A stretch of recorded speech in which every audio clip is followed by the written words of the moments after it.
बंदी छोड़ सतगुरु रामपाल जी परमेश्वर जी की जय हो।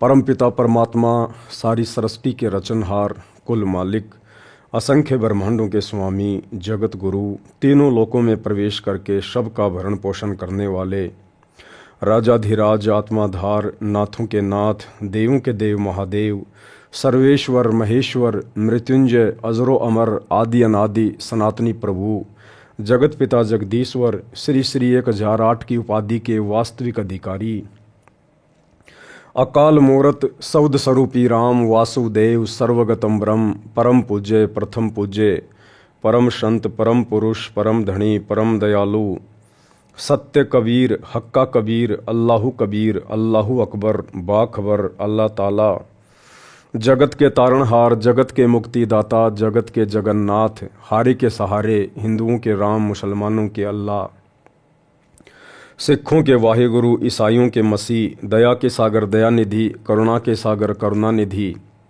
स्वयंभू परिभू, संकट मोचन, कष्ट हरण, मंगल करण, दुख भंजन, अविगत कबीर, निर्विकार निर्विषम परमात्मा, अलय अलेख सतगुरु, आदि अनादि सतगुरु, असली मर्यादा पुरुषोत्तम, असली राम, असली कृष्ण, असली घनश्याम, असली मुरारी, राजाओं के राजा, महाराजाओं के महाराजा, शहंशाहों के शहंशाह, सम्राटों के सम्राट, भगवानों के भगवान, अल्लाहों के अल्लाह, प्रभुओं के प्रभु, मसीहाओं के मसीह, सच्चे वाहिगुरु, बाबाओं के बाबा, पीरों के पीर, सेठों के सेठ, जगत सेठ, सावड़सा सेठ, सर्वगुण संपन्न, अनंत कोटि कलाओं के स्वामी, अनंत कोटि ब्रह्मांडों के नायक, योगियों में महायोगी, ध्यानियों में महाध्यानी, सिद्धों में परम सिद्ध, ज्ञानियों में तत्व ज्ञानी, ब्रह्म ज्ञानी, महाज्ञानी, परम ज्ञानी, सर्वश्रेष्ठ ज्ञानी, विज्ञानी, युवा कबीर, समर्थ कबीर, असमवात, अमित ओजा, सच्चे रहनुमा, करीम अल्लाह, सुभान अल्लाह, दुनिया के अंतिम पैगंबर, 8 सितंबर 1951 से गांव धनाना, जिला सोनीपत, हरियाणा, भारतवर्ष की पावन भूमि पे प्रकट रियल कल की भगवान श्री नारायण साकार हरि, श्री बाबा साहेब नूर अनंत परमात्मा, संत श्रोमणी सतगुरु रामपाल जी परमेश्वर जी के चरण कमल में साध संगति से जुड़े हुए देश विदेश से आप और हम सभी सत्सेवक भाई बहनों का अनंत कोटि दंडवत प्रणाम।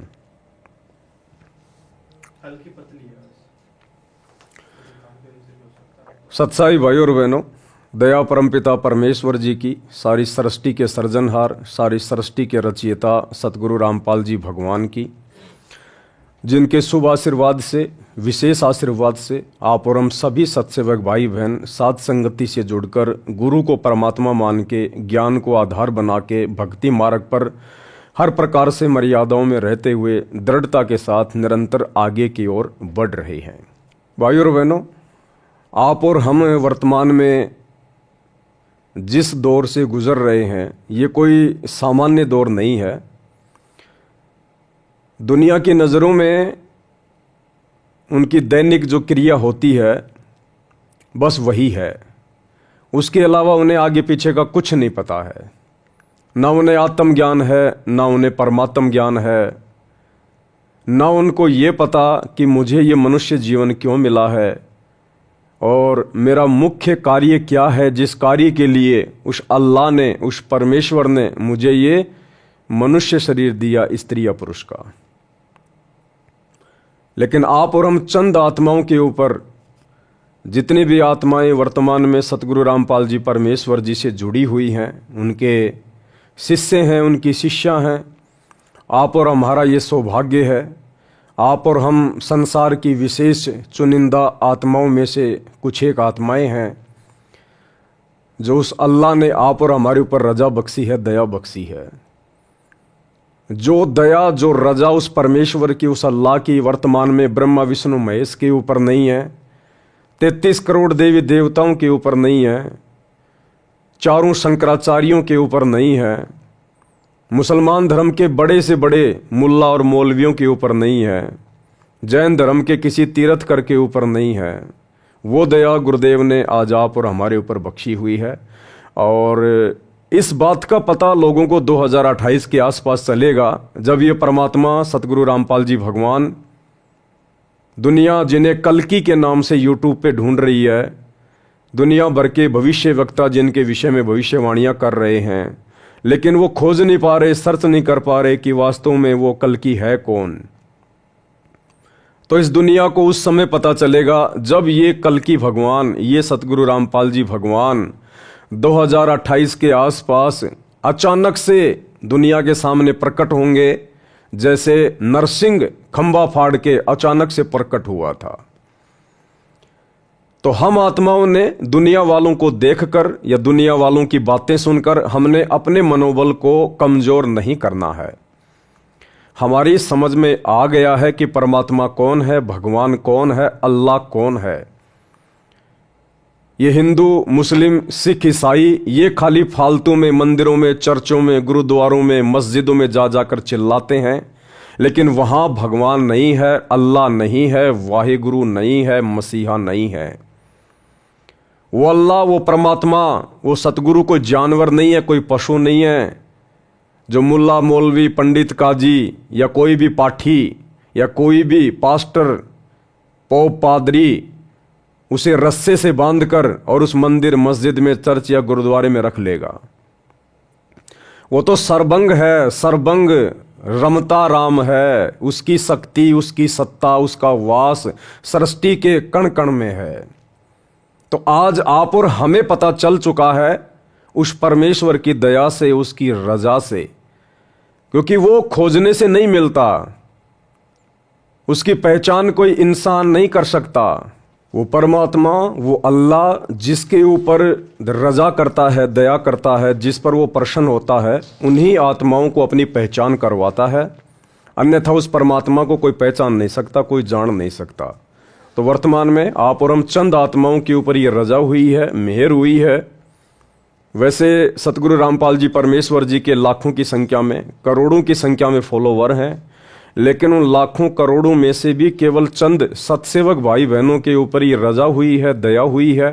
गुरुदेव ने हमारा ज्ञान योग खोला है, हमारी दिव्य दृष्टि खोली है, जो आज हमें गुरु के रूप में परमात्मा दिखाई दे रहे हैं, परमात्मा के दर्शन हो रहे हैं। तो भाई और बहनों, इस रजा को हम सभी भाई बहन इसी प्रकार से बरकरार रखें, और ये रजा बरकरार रहेगी गुरुदेव की मर्यादाओं में रहकर आजीवन उनकी सत भक्ति करते रहने से। अगर आपने मर्यादा तोड़ दी तो भले आप कितनी भक्ति कर लो, कितना आप जी कुछ भी अपने मन में श्रद्धा लगा के बैठे रहो, परमात्मा यानी गुरुदेव हमारे निकट भी नहीं है। हमारी वो बात नहीं बनेगी जिस मोक्ष के लिए हम दिन रात प्रयत्न कर रहे हैं, इतना संघर्ष कर रहे हैं।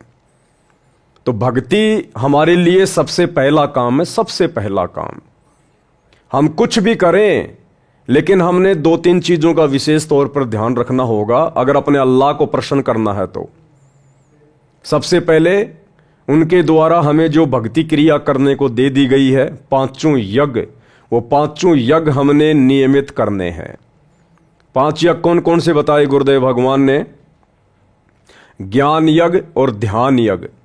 ज्ञान यज्ञ क्या है? गुरुदेव के द्वारा जो सत्संग कर दिए गए हैं, प्रतिदिन उनके सत्संगों को सुनना ज्ञान यज्ञ, सत्संगों को ध्यान से सुनना ध्यान यज्ञ। गुरुदेव ने हमें जो तीनों समय की संध्या आरती दी है, जो त्रिकाल संध्या दी है, तीनों समय की आरतियां करना, विधि विधान से करना, यह है ज्ञान यज्ञ। और आरतियों को ध्यान देकर करना, वाणियां क्या कह रही हैं, अपने भटके हुए मन को रोककर तीनों समय की आरती करना, वो ध्यान यज्ञ। गुरुदेव ने हमें जो सत भक्ति मंत्र दिए हैं जाप करने के लिए, उन मंत्रों के ऊपर ध्यान लगा के जो विधि बताई है सुरति, नृत्य, मन और पवन से, उस विधि से मंत्रों का जाप करना ज्ञान यज्ञ और ध्यान यज्ञ में आता है। परमेश्वर की महिमा करना ज्ञान यज्ञ और ध्यान यज्ञ में आता है। तीसरा यज्ञ है हवन यज्ञ, यानी हमने अपने घरों में जो जो उपदेशी हैं उन्होंने देसी घी का दीपक जलाना होता है। खड़ी बत्ती वाला देसी घी का दीपक उन भक्तों ने अपने घर पर जलाना है। और कोशिश करें, परमात्मा दया करें, 24 घंटे हमारे घरों में दीपक जलना चाहिए। 24 घंटे कोशिश कीजिएगा, अपने और जो खर्चे हैं उनको सीमित कीजिएगा और कोशिश करें परमात्मा का दीपक 24 घंटे देसी घी का खड़ी बत्ती वाला हमारे घर में जलना चाहिए। और चौथी यज्ञ है दंडवत, यानी अपने गुरुदेव भगवान को दंडवत प्रणाम करना। दंडवत प्रणाम करने की भी गुरुदेव ने विधि बताई है। यदि आप आधीनी के साथ, आपके अंदर दासातन होना चाहिए, दास भाव होना चाहिए, और वो दिखावटी दास भाव नहीं चलेगा, दिखावटी आधीनी वाला भाव नहीं चलेगा। ये परमात्मा है, अंतर्यामी है, हम इसके सामने औपचारिकता नहीं कर सकते, ये हमारे हृदय में बैठा हुआ है। हम बाहर मार्केट में जहां भी काम धंधा करते हैं, जो भी अपना बिजनेस व्यवसाय करते हैं, वहां तो बार बार हम चिल्लाते हैं, लेबर के ऊपर चिल्लाते हैं, छोटी छोटी बातों के ऊपर मनमुटाव करते हैं, ऊंची आवाज में बातें करते हैं, 2 मिनट में हम गुस्सा हो जाते हैं, और जब घर पे आते हैं सुबह शाम तो हाथ जोड़ के गर्दन नीची करके दंडवत प्रणाम करते हैं। तो वो दंडवत प्रणाम परमात्मा स्वीकार नहीं करेगा। गुरुदेव ने बताया जो पतिव्रता स्त्री होती है, वो चाहे अपने घर पे रहे चाहे घर से बाहर रहे, उसका आचार विचार व्यवहार बोलना चलना एक जैसा होना चाहिए। तो हम अपने गुरुजी के सामने दंडवत प्रणाम करते समय तो लंबा लेट रहे हैं, गर्दन नीची कर रहे हैं, नीची आवाज में बात कर रहे हैं, और बाहर मार्केट में, बाजार में, या अन्य कोई भी व्यवसाय हमारा जैसा भी है, वहां हम चिल्ला रहे हैं, चीख रहे हैं, ये नुकसान कर दिया, इसकी भरपाई कौन करेगा, तुम लेबर हो या तुम क्या हो, तुम्हारा दिमाग है या पजामा है। तो परमात्मा उस दंडवत प्रणाम को जो दिखावटी है उसको स्वीकार नहीं करेगा। जब तक परमात्मा यानी सतगुरु अपने भगत के आचार विचार व्यवहार को, उसकी करनी और कथनी को एक जैसा नहीं देखेगा, तब तक परमात्मा उसके दिखावटी दंडवत प्रणाम को स्वीकार नहीं करेगा। और 5वीं यज्ञ है धर्म यज्ञ। धर्म यज्ञ यानी अपनी आमदनी का जो भी आप काम धंधा करते हैं, मेहनत मजदूरी नौकरी करते हैं, उसका 10वां हिस्सा, उसका 10% अंश अपने गुरुदेव भगवान के हाथों में दान करना धर्म के लिए। क्योंकि गुरु जो सुपात्र होता है वो केवल उसका सदुपयोग ही करेगा, वो वापस हमारी सेवा में लगाएगा, हमारे लिए ही व्यवस्थाओं में लगाएगा, भंडारे में लगाएगा। तो सुपात्र को दिया गया दान धर्म यज्ञ कहलाता है। और वर्तमान में जैसे हमारे गुरुदेव भगवान अपने मिशन के तहत कुछ समय के लिए आप और हमारे से दूर हिसार जेल में बैठे हुए हैं, ऐसी स्थिति में आज उनके नाम पर उनके परिवार ने धार्मिक धंधा खोल रखा है, जगह जगह सतलोक आश्रम खोल रखे हैं, जगह जगह नामदान सेंटर खोल रखे हैं। जबकि ये लोग कुपात्र हैं, ये लोग दान धर्म लेने के अधिकारी नहीं हैं, सुपात्र नहीं हैं। बहुत सारे भाई बहन इनके झांसे में फंसे हुए हैं, लेकिन जो ज्ञानी आत्मा है वो ऐसी गलती नहीं करेगी वर्तमान में, क्योंकि वर्तमान में गुरुदेव की गैर हाजिरी में आज हमारी परीक्षा चल रही है। तो वर्तमान में धर्म यज्ञ कहाँ करें, कैसे करें? पहली बात तो ऐसी विशेष परिस्थितियों में यदि हम धर्म यज्ञ नहीं कर पाते हैं तो हमें दोष नहीं लगता है, क्योंकि हम तो करना चाहते हैं, लेकिन हमारे गुरुदेव भगवान हिसार जेल में बैठे, हमारी मजबूरी है। बाहर जितने भी लोग हैं सब कुपात्र हैं, कोई भी सुपात्र नहीं है। तो दें तो किस आश्रम में दें, कहां दें? तो हमारे सामने 2 ही विकल्प हैं, या तो हम ज्योति पाठ और दान का अपने घर पर जहां दरबार साहिब लगा रखा है, अपने गुरुदेव को परमेश्वर मानकर हम दंडवत प्रणाम करके और संकल्प कर लें कि ये गुरुदेव दास आपके चरणों में ज्योति का, पाठ का या वैसे दान का संकल्प करता है, आप इसको स्वीकार करने की कृपया करें। और गुरुदेव जब आप आश्रम में आ जाओगे उस समय दास आपके चरणों में ये सेवा राशि सौंप देगा। दूसरा तरीका है, यदि आप अपने गुरुदेव भगवान को प्रतिदिन भोग लगा रहे हैं, प्रतिदिन आप उनको इष्ट मान के, परमेश्वर मान के, गीता अध्याय 3 श्लोक 13 के अनुसार भोग लगा रहे हैं, तो ये आपका धर्म यज्ञ में काउंट होता है, ये आपका धर्म यज्ञ में काउंट होता है। कोई भगत भाई बहन हमारे घर पर आते हैं, प्यार प्रेम से भंडारा खिलाओ, उनकी सेवा करो, वो भी धर्म यज्ञ में आता है। और वर्तमान में गुरुदेव का मिशन है साध संगति। साध संगति में जो भी सेवा होती है वो परमेश्वर के अनुरूप होती हैं, उनकी प्रेरणा के अनुसार होती हैं। तो साध संगति में जब भी कोई सेवा चलती है, आप जी जैसा भी आपको परमात्मा प्रेरणा करें, आप अपना योगदान उसमें कर सकते हैं, क्योंकि यहाँ आपके 1 भी रुपये का किसी भी प्रकार से दुरुपयोग नहीं होगा। जो भी होगा परमात्मा की सेवा में होगा, लोग दिखावे में नहीं होगा, मान बढ़ाई में नहीं होगा, राजनीति में नहीं लगेगा, गुंडों की सीबीआई जांच में नहीं लगेगा, जाटों के आरक्षण में नहीं लगेगा, और स्टेडियम बनाने में नहीं लगेगा, किसी के धर्मशाला बनाने में नहीं लगेगा, काल पुजारियों के लिए भंडारे लगाने में नहीं लगेगा। यहां जो लगेगा केवल परमात्मा की सेवा में लगेगा। भाई और बहनों, क्या है, आने वाले समय में परमेश्वर ने भी इस गंदे लोक को छोड़कर अपने सतलोक में जाना है, और जाने के बाद परमात्मा ने हजारों वर्षों तक, जब तक उनका ये भक्ति मार्ग चलेगा, परमात्मा ने यहां व्यवस्थाओं को भी संभाल के रखना है। तो रिहर्सल परमात्मा उसकी पहले से ही करवाएगा कि वो कौन आत्मा होंगी, कैसी आत्मा होंगी, जिनके मार्फत आगे हजारों साल मेरा मार्ग चलेगा। तो मेरे बच्चे उनके ऊपर विश्वास करें, ज्ञान को आधार बनाकर।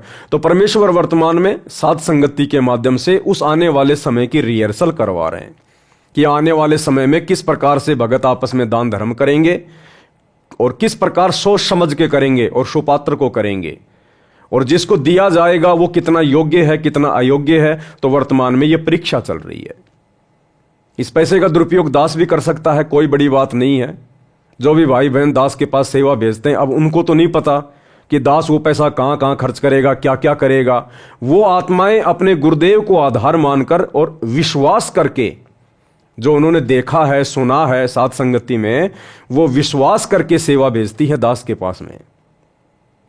अब दास यदि निकम्मापन कर दे गुरुदेव के बेटा बेटी, भाई बंधु, रिश्तेदारों की तरह, इन आश्रम वालों की तरह, तो मेरे एक के कारण कितनी हजारों आत्माएं परमात्मा की दोषी हो जाएंगी। इसलिए भाई और बहनों, दास ये गलती नहीं कर सकता, और जब तक इस दास की श्वासें शरीर में हैं तब तक नहीं करेगा। क्योंकि मुझे परमात्मा ने धर्म कर्म के बारे में, लाभ हानि के बारे में, उचित अनुचित के बारे में, भक्ति मार्ग पे क्या उचित है क्या अनुचित है, सब कुछ समझा दिया है। तो दास ये गलती नहीं कर सकता। और जिस आत्मा को अपने आत्म कल्याण की चिंता हो जाएगी, जिस आत्मा को सतगुरु का ये भक्ति मार्ग अच्छे से समझ में आ जाएगा, वो आत्मा तो फिर वैसे भी गलती नहीं करेगी। वो चाहे कितने भगत हो, कैसा ही भगत हो, कोई भी भगत हो, जिसको एक बार इस काललोक के दुखों के विषय में पता चल गया, जानकारी हो गई, और सतगुरु कितनी अनमोल वस्तु है, कितनी बेशकीमती वस्तु है, ये अल्लाहु अकबर, अल्लाहु कबीर युगों बाद में धरती पे उतरा है।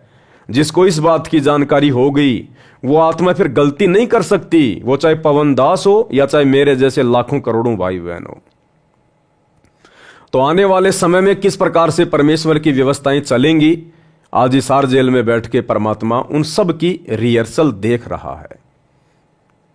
तो ये पांचों यज्ञ हमने नियमित रूप से करनी है। उसके बाद गुरुदेव भगवान के जो नियम हैं, जो मर्यादाएं हैं, हमने उनका प्रत्येक का अनुसरण करना है, फॉलो करना है। एक भी मर्यादा ना टूट जाए गुरुदेव भगवान की। हमारी छोटी सी किसी भी कमजोरी के कारण हमारे गुरुदेव को जरा सा भी कष्ट ना पहुंचे, हमने इस बात का भी पल पल ध्यान रखना है।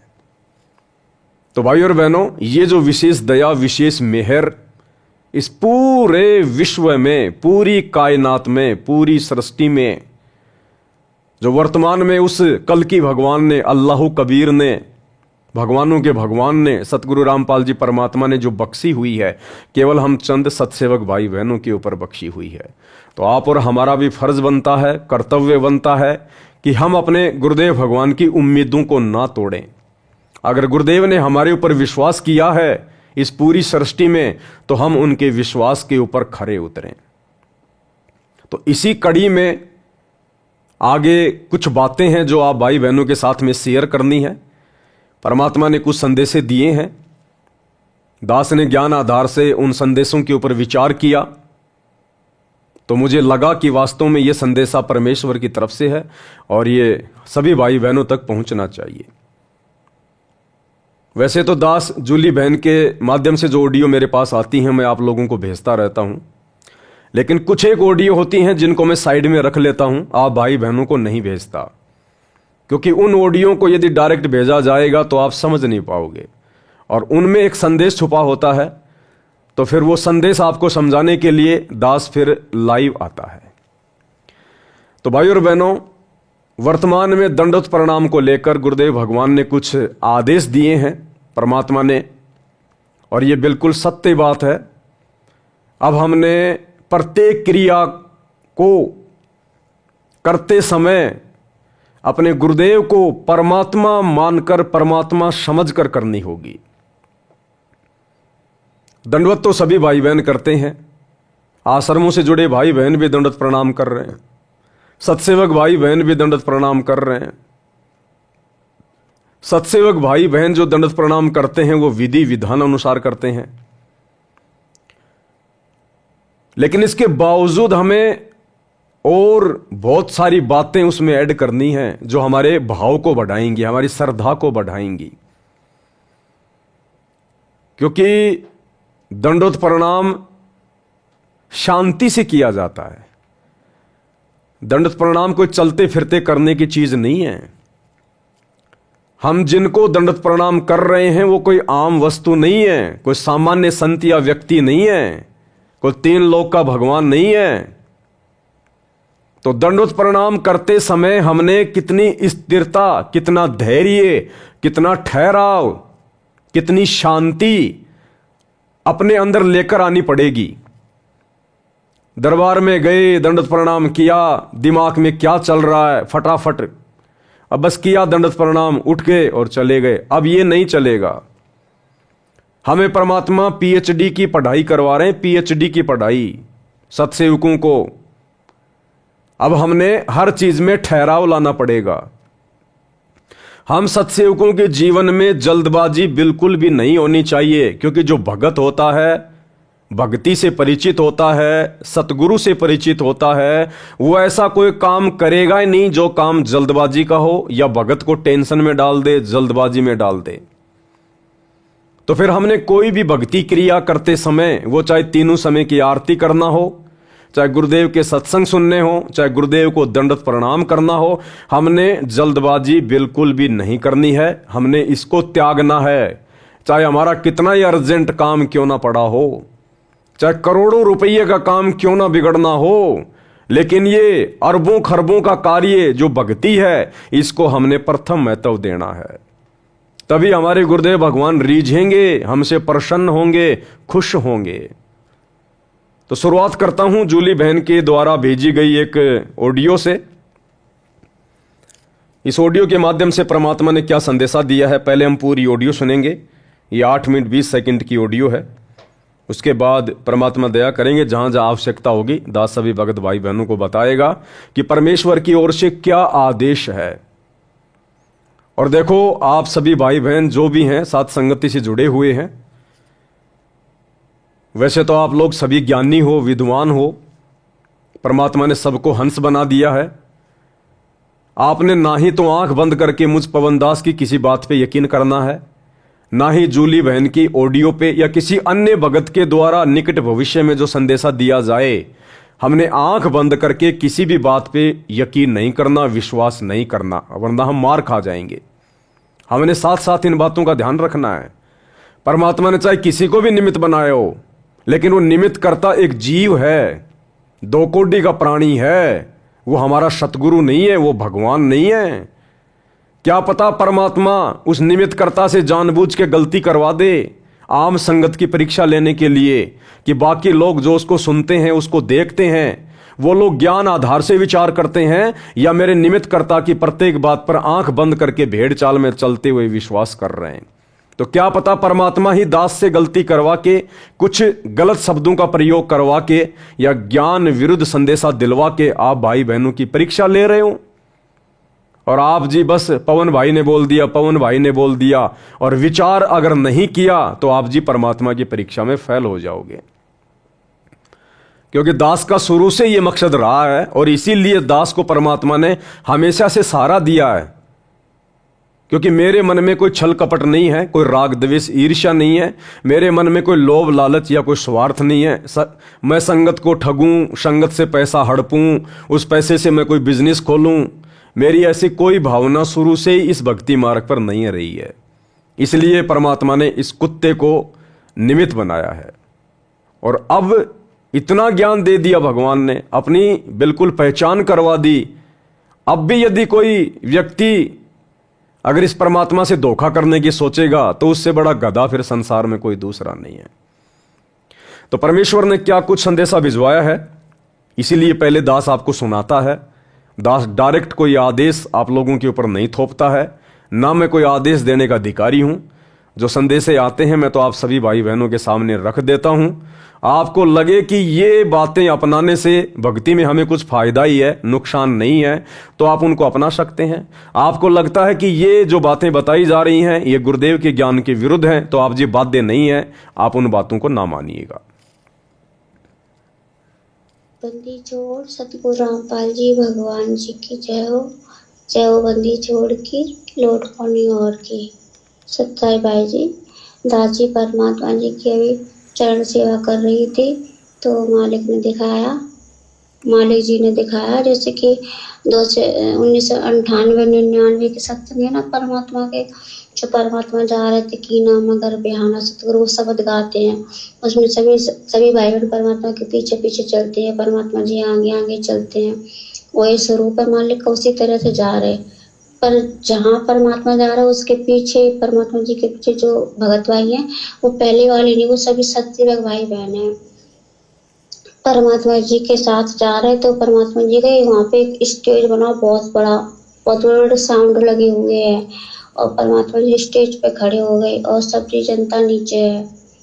तो परमात्मा जी कह रहे हैं, आप लोगों को पता बच्चों, पुण्यात्माओं, परमात्मा दंडवत प्रणाम कैसे करते हैं? तो सही भाई बहन तो बोल दिए हाँ पता है। तो बताओ। क्योंकि पहले मंत्र करते हैं फिर परमात्मा दंडवत प्रणाम करते हैं। तो परमात्मा जी कह रहे हैं पहले परमात्मा को बैठ के परमात्मा को दंडवत प्रणाम किया जाता है, फिर जिसके पास प्रथम नाम सत्यनाम है उसका जाप करो, और जो भगत आत्माएं संकल्प इच्छा से जुड़ी हैं वो परमात्मा जी का समर्थ साहेब रत्न उजागर की वाणी बोलकर वो परमात्मा जी को दंडवत प्रणाम करेंगे। क्योंकि जैसे जैसे भक्ति मार्ग में आगे बढ़ते जाएंगे वैसे वैसे कोर्स विषय चेंज होते जाएंगे। तो अब तुम पीएचडी के बच्चे हो चुके हो, तो अब तुम एक क्लास की थोड़ी पढ़ाई करोगे कि आज से है ना और आज से हमें अभी तुम्हें शोभा नहीं देता है। तो दासी ने कहा कि परमात्मा जी, गुरु जी, दासी तो ऐसे करती है, पवन भैया ने बताया है कि मैं बैठ के परमात्मा को देखना चाहिए, उनके स्वरूप को, फिर हमें चिंतन मनन करके और फिर दंडवत प्रणाम करना चाहिए। तो दासी ऐसे करती है, गुरु को कीजिए दंडवत कोटि कोटि सॉरी भगवान जी, कर जोर विनती करूं धरूं चरण पसी, सतगुरु रामपाल जी भगवान जी दियो नाम बख्शिश। ऐसे करके ऐसे एक शब्द बोल के मालिक फिर आपको दंडवत प्रणाम दासी करती है। तो परमात्मा जी कह रहे थे ये शब्द को भी बोलना है और समय साहिब रत्न जागर की वाणी को भी बोलना है। और पवन भैया जी आप जी भी स्टेज पे हो परमात्मा साथ। परमात्मा कह रहे अब तुमने जैसे जैसे मैंने तुझे बताया था तुमने इनको समझा दिया ना। तो परमात्मा गुरु जी से पवन भैया जी आप जी कह रहे हो हाँ मालिक आप जैसे बताया था सभी भाई बहन वैसे दंडवत प्रणाम करते हैं। अच्छा बहुत ठीक है। और फिर परमात्मा कह रहे जैसे कि सर पढ़ाते हैं स्कूल में तो सब एक साथ एक सुर में बोलते हैं सब बच्चे, इसी तरह परमात्मा बोल रहे हैं। तो आज से बच्चों कैसे दंडवत प्रणाम करोगे? सभी भाई बहन कह रहे जी मालिक जैसे आप बताओगे। हाँ तो हमने कैसे बताया आपके गुरु जी ने?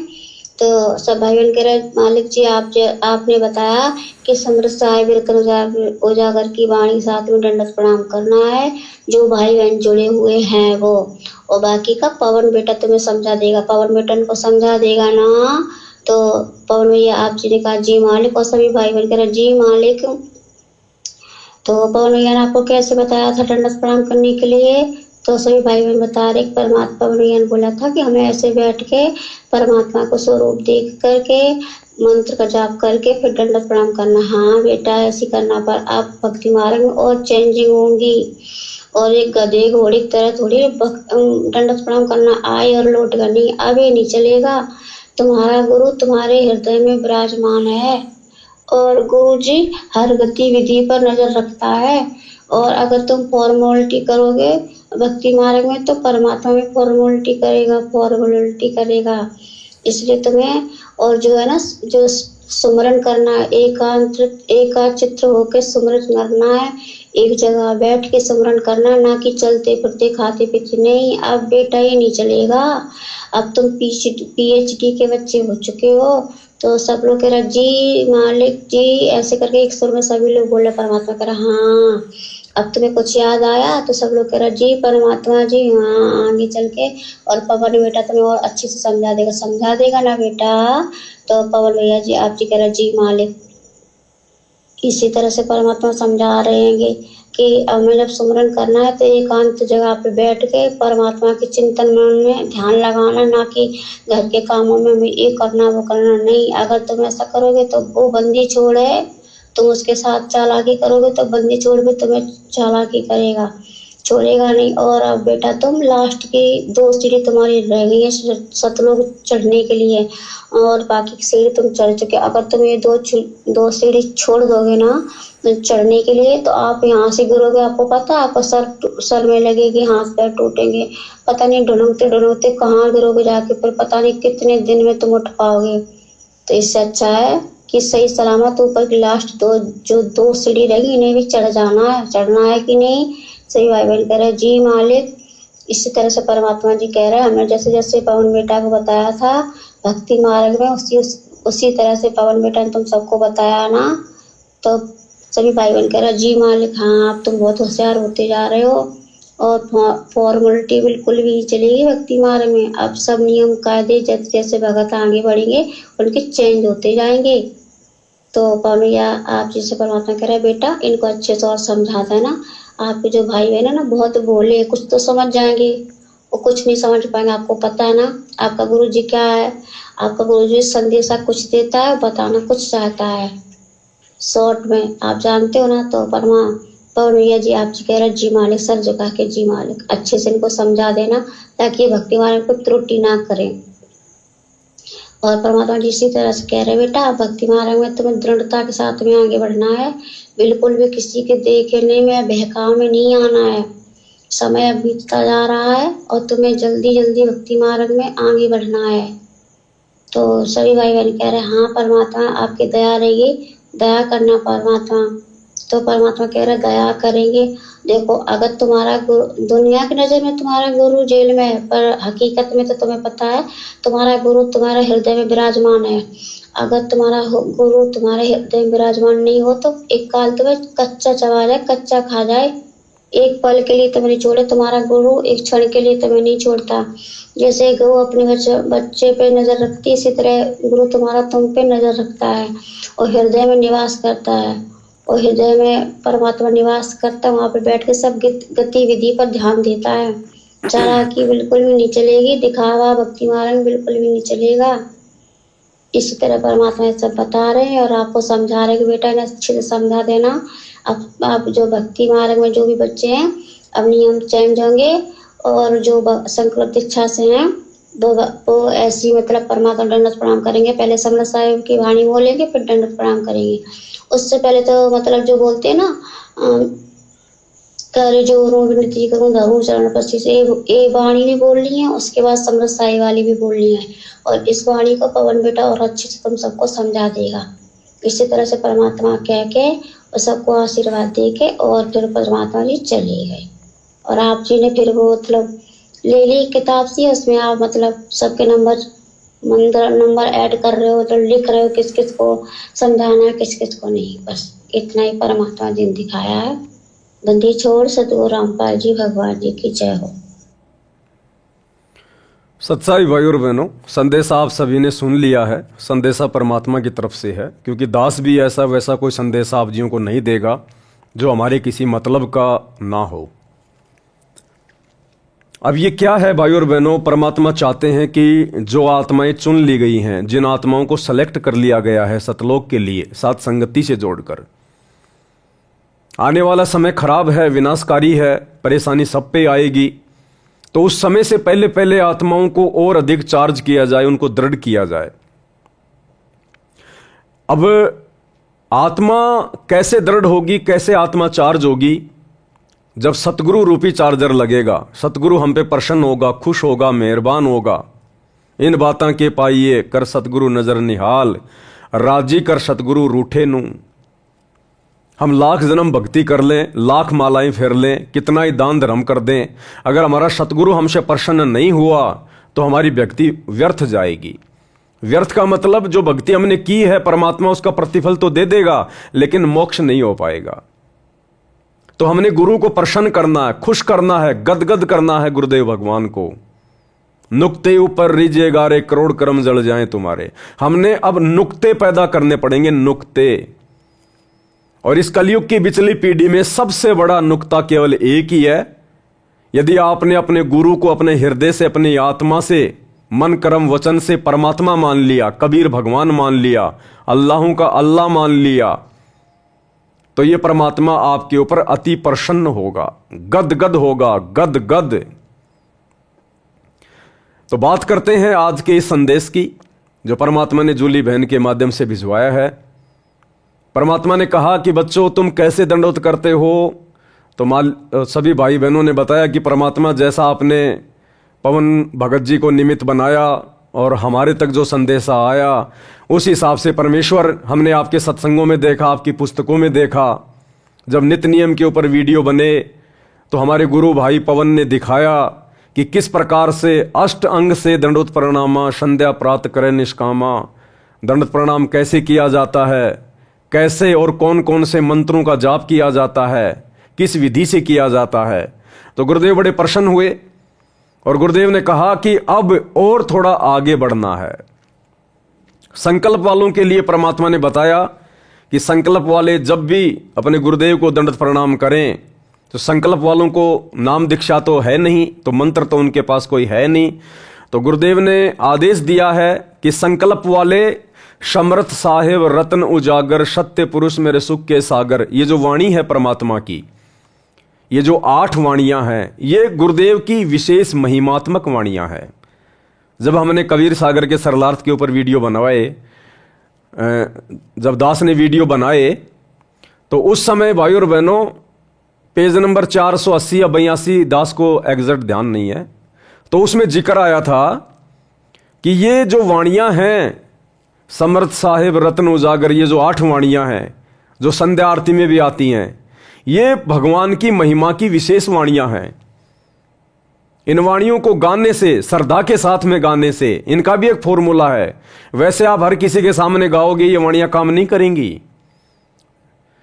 जो इन वाणियों के लिए अधिकारी है उसके सामने यदि आप उसको टारगेट करके इन वाणियों को गाओगे तो ये वाणियां अपना काम करेंगी, वैसे काम नहीं करेंगी ये वाणियां। अब आप डीजल की गाड़ी में पेट्रोल डालोगे, भले पेट्रोल डीजल से महंगा है लेकिन वो गाड़ी नहीं चलेगी, वो गाड़ी उल्टा खराब हो जाएगी। गाड़ी भी पेट्रोल की होनी चाहिए और फिर उसमें पेट्रोल ही डलना चाहिए।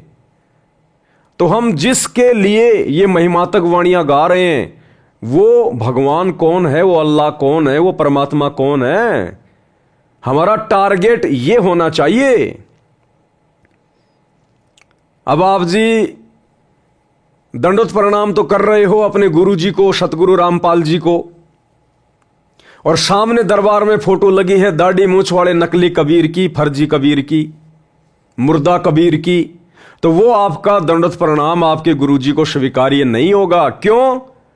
भले सामने आपके गुरुजी की फोटो भी है लेकिन आपका टारगेट परमात्मा को लेकर कौन है, वो दाढ़ी मूछ वाली कबीर वाली फोटो, तो वो दंडवत प्रणाम आपके गुरुजी को स्वीकार्य नहीं होगा, बिल्कुल भी नहीं होगा। भाई और बहनों, ये छोटी मोटी बातें नहीं है, दास कोई अपनी तरफ से बनावटी नहीं कह रहा ये, और ना मुझे कोई शौक है, ना मुझे कोई शौक है आप भाई बहनों को बनावटी बातें कोई सुनाने का। सारी बातें गुरुदेव ने अपने सत्संगों में कह रखी हैं। 2014 बरवाला कांड से पहले परमात्मा ने हर प्रकार से हमारी शंकाओं का समाधान किया हुआ है, लेकिन उस समय हमारी बुद्धि ऑफ थी, हम गुरुजी को परमात्मा वाली दृष्टि से नहीं देख रहे थे, इसलिए हम उन वाणियों को समझ नहीं रहे थे, उन सत्संगों को हम समझ नहीं पाए। आज जब हमने गुरु को परमात्मा मान लिया और जिन जिन आत्माओं के सिर पे गुरुजी ने आशीर्वाद भरा हाथ रख दिया, आज उन आत्माओं को तमाम वाणियां बिल्कुल बखूबी समझ में आ रही हैं। तो जिसको दंडवत प्रणाम किया जाए हमने उसको परमात्मा मानना पड़ेगा। हम दंडवत प्रणाम कर रहे हैं अपने गुरुजी को और परमात्मा मान रहे हैं दाढ़ी मूंछ वाले मुर्दा कबीर को, तो वो दंडवत प्रणाम हमारे गुरुजी को स्वीकार नहीं होगा, चाहे कितने दंडवत प्रणाम कर लो। एक छोटा सा सत्संग गुरुदेव भगवान के मुख कमल से बिल्कुल क्लियर हो जाएगा, बिल्कुल क्लियर। ध्यान से सुन लीजिएगा आप एक बार। साहब कहते हैं राम वियोगी ना जीवे और जीवत बौड़ा हो। राम से बिछड़ भगवान के सुख न देखने के बाद आदमी या तो जीवे नहीं, जीवेगा तो पागल हो जाएगा। तो वो दशा उस महापुरुष की हुई। तो दादू साहब जी बड़े होते गए, जो जो तब उन्होंने उस अमृतवाणी बोली, वह उनके चेलों ने लिखी गरीब दादू साहब जी के ने, और दादू जी के ग्रंथ में ये विद्यमान है वाणी। अब दादू जी क्या बताते हैं, थोड़ी सी महिमा परमात्मा की दादू जी के शब्दों से सुनाते हैं। ध्यान से। परमात्मा की, परमात्मा शब्द कहने से पाप कटने लग जाते हैं जीव के, लेकिन जो परमात्मा है उसको उद्देश्य बनाकर उसको परमात्मा कहा जाए। लेकिन जो परमात्मा है उसको उद्देश्य बनाकर उसको परमात्मा कहा जाए। लेकिन जो परमात्मा है उसको उद्देश्य बनाकर उसको परमात्मा कहा जाए। अब जैसे हम क्या कह रहे हैं गुरुजी? गुरुदेव भगवान कह रहे कि परमात्मा शब्द कहने मात्र से जीव के पाप कटने शुरू हो जाते हैं, परमात्मा कहने मात्र से। लेकिन वो पाप कटेंगे किसको? वो पाप कटेंगे कैसे? कटेंगे वो किसके पाप है? आप सामने कोई पत्थर की मूर्ति रख के परमात्मा परमात्मा करोगे, मुंह से बोलोगे, पाप नहीं कटेंगे। आप जो अपने मुख से परमात्मा शब्द कह रहे हो, भगवान शब्द कह रहे हो, ये कबीर शब्द कह रहे हो, तो सामने वो कबीर होना चाहिए। आप प्रार्थना कर रहे हो अपने गुरुजी से, सतगुरु रामपाल जी से, हे गुरुजी मेरे ऊपर दुख आ गया, हे गुरुजी मेरी दया करो, हे परमात्मा दया करो। आप प्रार्थना कर रहे हो गुरुजी से, लेकिन आपके दिलो दिमाग में परमात्मा की छवि है वो दाढ़ी मूंछ वाले कबीर की, नकली फोटो, दाढ़ी मूंछ वाला नकली कबीर। तो असल में आपके पाप कर्म नहीं कटेंगे। थोड़ी बहुत को राहत मिल जाएगी आपके पिछले संस्कार की, वो अलग बात है, लेकिन मोक्ष के लिए आपके पाप कर्म नहीं कटेंगे। तो गुरुदेव कह रहे हैं कि परमात्मा शब्द कहने मात्र से आपके पाप कर्म जो है वो कटने शुरू हो जाएंगे। लेकिन सामने उसको टारगेट करके परमात्मा कहा जाए जिसको आप जी समझ रहे हैं। आप जो परमात्मा शब्द जिसके लिए प्रयोग जो कर रहे हैं ना, वो वास्तव में परमात्मा होना चाहिए। वैसे परमात्मा कहने से बात नहीं बनेगी। गुरुजी से कितनी प्रार्थना कर लो, कितनी मिन्नतें कर लो, बंदी छोड़, हे बंदी छोड़ गुरुजी, मेरे गुरुजी बंदी छोड़, मेरे गुरुजी कबीर भगवान। और यदि आपने अपने गुरु के अलावा किसी और को कबीर भगवान मान रखा है, तो भले आप अपने गुरुजी को कितना ही बंदी छोड़ कह लो, कितना ही कबीर जी कह लो, कितनी महिमा कर लो, आपका वो टारगेट पूरा नहीं होगा, आपके पाप कर्म नहीं कटेंगे, मोक्ष वाली बात नहीं बनेगी। क्या करें गुरुदेव, एक बार फिर से थोड़ा ध्यान से सुन लीजिएगा। तो साहब जी के ने और दादू जी के ग्रंथ में ये विद्यमान है वाणी। अब दादू जी क्या बताते हैं, थोड़ी सी महिमा परमात्मा की दादू जी के शब्दों से सुनाते हैं। परमात्मा की, परमात्मा शब्द कहने से पाप कटने लग जाते हैं जीव के, लेकिन जो परमात्मा है उसको उद्देश्य बनाकर उसको परमात्मा कहा जाए। लेकिन जो परमात्मा है उसको उद्देश्य बनाकर उसको परमात्मा कहा जाए। लेकिन जो परमात्मा है उसको उद्देश्य बनाकर उसको परमात्मा कहा। लेकिन जो परमात्मा है उसको उद्देश्य बनाकर, टारगेट बनाकर उसको परमात्मा कहा जाए, तब हमारे पाप कर्म कटेंगे। तो हम तो 90% भाई बहन जो सतलोक आश्रमों से जुड़े हैं, हमारा जो टारगेट है, हमारा जो उद्देश्य है परमात्मा वाला, वो तो दाढ़ी मूंछ वाले नकली कबीर का है। हम तो उस दाढ़ी मूंछ वाले नकली कबीर को कबीर भगवान समझ रहे हैं, कबीर परमात्मा समझ रहे हैं, तो हमारे पाप कर्म नहीं कटेंगे। तो ये दया भी साथ संगति से जुड़े हुए सत्सेवक भाई बहनों के ऊपर हुई है कि हमने अपने गुरुजी को ही कबीर भगवान मान लिया, कबीर परमात्मा मान लिया। तब जाकर हमारे पाप कर्म कटे हैं। अरे हमारे पाप कर्म कटे हैं तभी तो हमें गुरु में परमात्मा दिखाई दिया। हमारे पाप कर्म कटे हैं तभी तो आज हम निसंशय होके, दोष रहित होके और गुरु को परमात्मा मान के भक्ति कर रहे हैं। हमारे पाप कर्म कटे हैं तभी तो हमारे को ये दिव्य दृष्टि प्राप्त हुई है, हमारा ज्ञान योग खुला है कि आज हम नीर और खीर का निवेरा कर पा रहे हैं। हम देखा देखी में, भेड़ चाल में नहीं चल रहे, राजनेताओं की रैलियों में धक्के नहीं खा रहे, अपने दान धर्म का दुरुपयोग कुपात्रों को देके नहीं कर रहे इन आश्रमों में गुरु की गैर हाजिरी में, क्योंकि हमने अपने गुरु को परमात्मा मान के उनके साथ परमात्मा जैसा व्यवहार किया है, भक्ति कर रहे हैं। तब जाकर हमारे अंदर वो खौफ, वो डर, वो भय पैदा हुआ है कि असल में कबीर, असल में परमात्मा तो तेरा गुरु है जो धरती पे प्रकट है, और गलतियां कर दी तो छिपने के लिए कहीं जगह नहीं मिलेगी। तभी तो आज इतनी बड़ी रजा हुई है। ये साध संगति मिशन आज इतने साफ सुथरे तरीके से दिन ब दिन आगे की ओर बढ़ रहा है। परमात्मा की आत्माएं निर्विकार हो रही हैं, गुरु को परमात्मा मान के सारी क्रिया कर रहे हैं। तभी तो हम काम, क्रोध, लोभ, मोह, अहंकार जैसी भयंकर महाबीमारियों से दूर हो रहे हैं। तो ये दया आप और हम सत्सेवक भाई बहनों के ऊपर। तो अब जो आदेश है जो गुरुदेव भगवान का, और ये बिल्कुल सही है भाई और बहनों, हमने तो अपने भाव को, अपने श्रद्धा को निरंतर आगे की ओर बढ़ाते हुए चलना है। तो वैसे तो सभी भाई बहन विधि विधान से ही दंडवत प्रणाम करते हैं, इसमें कोई दो राय नहीं है, कोई संशय नहीं है, जैसा गुरुदेव ने सत्संगों में बताया, अपनी पुस्तकों में लिखा। लेकिन हमने तो परमात्मा को रिझाना है, प्रसन्न करना है। तो अब हम सभी भाई बहन क्या करेंगे? ये कोई आदेश नहीं है, इसको कोई आदेश ना समझे। बोलने को कोई कुछ भी बोल सकता है, मैं भी बोल ही रहा हूं, आपके ऊपर थोप नहीं रहा हूं। ये मार्ग जबरदस्ती थोपने का नहीं है। आपको अच्छा लगे तो कीजिए, ना लगे तो ठंडे बस्ते में डाल दीजिएगा। अब हम सभी भगत भाई बहन, क्योंकि हमें पता चल गया कि गुरु क्या है, गुरु स्वयं अल्लाहु अकबर, अल्लाहु कबीर है, ये भगवानों का भगवान है। तो अब हम सभी भगत भाई बहन जब भी अपने गुरुदेव भगवान को दंडवत प्रणाम करें, दरबार साहिब में या कहीं भी किसी भगत के घर पर जाकर करें, साथ संगति में करें, हम कहीं भी अपने गुरुदेव भगवान को दंडवत प्रणाम करें, तो सर्वप्रथम हम दरबार साहिब के सामने खड़े होके आधीनी के साथ में, गर्दन नीची करके आधीनी के साथ में, सबसे पहले हम अपने गुरुदेव भगवान की महिमा करेंगे। सबसे पहले 8 वाणियां हम बिल्कुल इत्मीनान से, शांति से, कोई जल्दबाजी नहीं होनी चाहिए, कोई हड़बड़ी नहीं होनी चाहिए।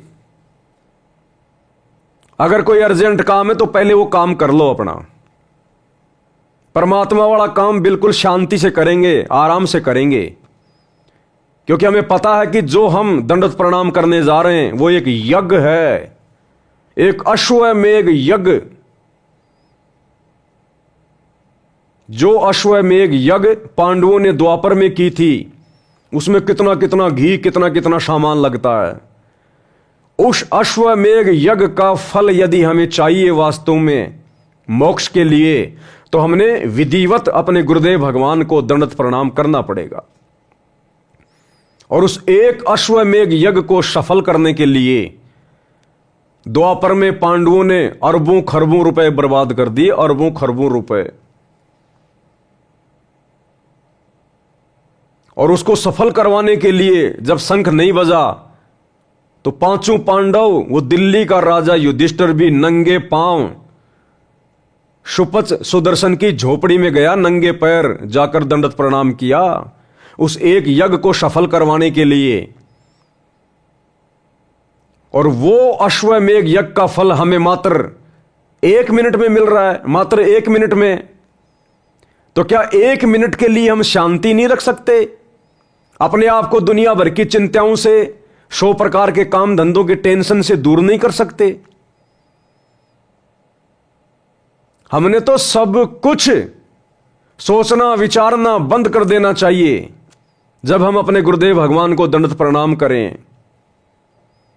क्योंकि सारे कार्य तो उन्हीं से हो रहे हैं। बिगड़ भी गया तो संभालने वाला भी वही है।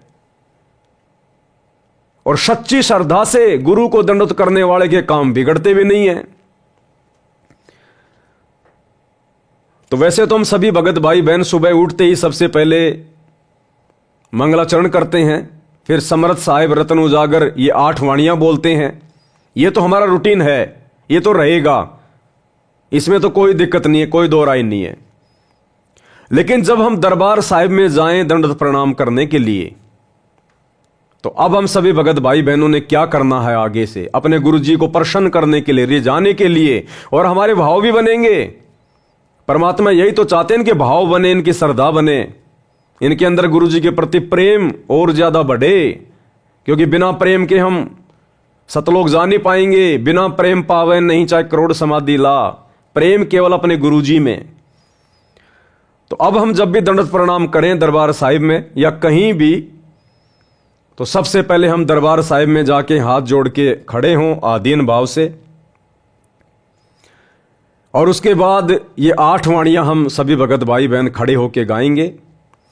समर्थ साहिब रतन उजागर, सत्य पुरुष मेरे सुख के सागर, जूनी संकट मेटो गुसाई, चरण कमल की मैं बलि जाही, भाव भगति दी जो परवाना, साधु संगति पूर्ण पद ज्ञाना, जन्म कर्म मेटो दुख धुंधा, सुख सागर में आनंद कंदा, निर्मल नूर जहूर जुहारम, चंद्र गता देखो दीदारम, तुम हो बंकापुर के वासी, सतगुरु काटो यम की फांसी, मेहरबान हो साहिब मेरा, गगन मंडल में दीजो डेरा, चकवे चिदानंद अविनाशी, रिधि सिद्धि दाता सब गुण राशि, पिंड पराण जिन दीन दाना, गरीब दास जाकू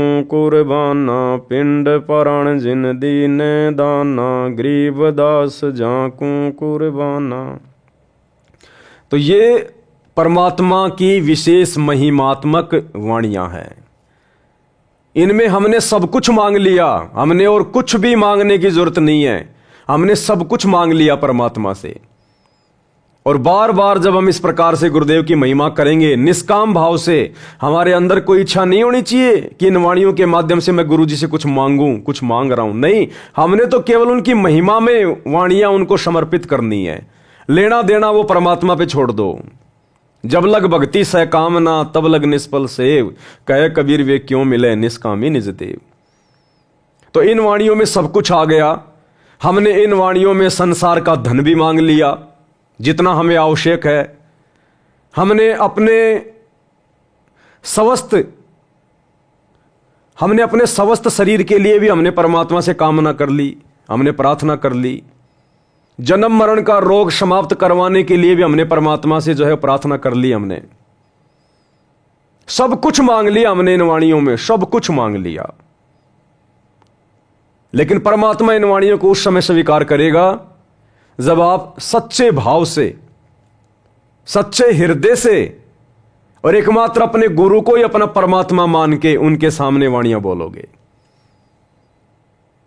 अगर आपके दरबार साहिब में गुरु जी के अलावा दादा गुरु जी की फोटो रखी है, पंडित चिदानंद जी की फोटो रखी है, गरीबदास जी की फोटो रखी है, स्वामी रामदेवानंद जी की फोटो रखी है, तो ये वाणियां परमात्मा स्वीकार नहीं करेगा। क्योंकि आपके दरबार में तो 5-5 पति बैठे हैं, 5-5 पति, और 5-5 पतियों वाली औरत कभी भी सुखी जीवन नहीं जी सकती। महाभारत की द्रौपदी का उदाहरण है। हमने पतिव्रता पद पे आकर ये वाणियां अपने गुरुदेव को समर्पित करनी पड़ेंगी सच्चे हृदय से। हमारे शौपन में भी गुरुदेव के अलावा दूसरा कोई कबीर भगवान नहीं होना चाहिए। शौपन में भी तब ये वाणियां गुरुदेव को स्वीकार होंगी। और कहते हैं राम नाम रटते रहो जब तक घट में प्राण, और कबू तो दीनदयाल के भिनक पड़ेगी कान। कभी न कभी तो गुरुदेव हमारे इन शब्दों को लेंगे, कभी न कभी तो गुरुदेव हमारे इन शब्दों को सुनेंगे। सुनने को तो गुरुदेव हमेशा ही सुनते हैं, लेकिन जिस दिन हम सच्चे भाव से सुनाएंगे उस दिन गुरुदेव इनको सुनेंगे। जाकी रही भावना जैसी, प्रभु मूरत उन देखी वैसी। तो जिस सच्चे भाव से, सच्ची श्रद्धा से हम अपने गुरुदेव के सामने उनकी महिमा करेंगे, ये वाणियां बोलेंगे, उसी श्रद्धा से परमात्मा उसी हिसाब से उन वाणियों को स्वीकार करेगा और अपना आशीर्वाद देगा। कहते हैं ना, जितना गुड़ डालोगे उतना ही मीठा होगा। मुंह से मीठा मीठा कहने से बात नहीं बनेगी। जितना मीठा डालोगे दूध में या चाय में, वो उतना ही मीठा होगा। चाय बनाते समय मीठा मीठा, चीनी चीनी, शक्कर शक्कर करोगे तो वो चाय, वो दूध मीठा नहीं होगा। तो मुंह से चाहे कितनी महिमा कर लो, कितनी वाणियां गा लो, कितना ही कुछ कर लो, जब तक अंदर से, हृदय से, आत्मा से गुरु को परमात्मा मान के हम ये वाणियां अपने गुरुदेव को समर्पित नहीं करेंगे, तब तक इन वाणियों को करने का कोई फायदा नहीं। तो सबसे पहले गुरुदेव के दरबार में खड़े होके, और वाणियां हमने जल्दबाजी में नहीं बोलनी है, हड़बड़ाहट में नहीं बोलनी है, नहीं तो फिर फॉर्मेलिटी हो जाएगी, औपचारिकता हो जाएगी।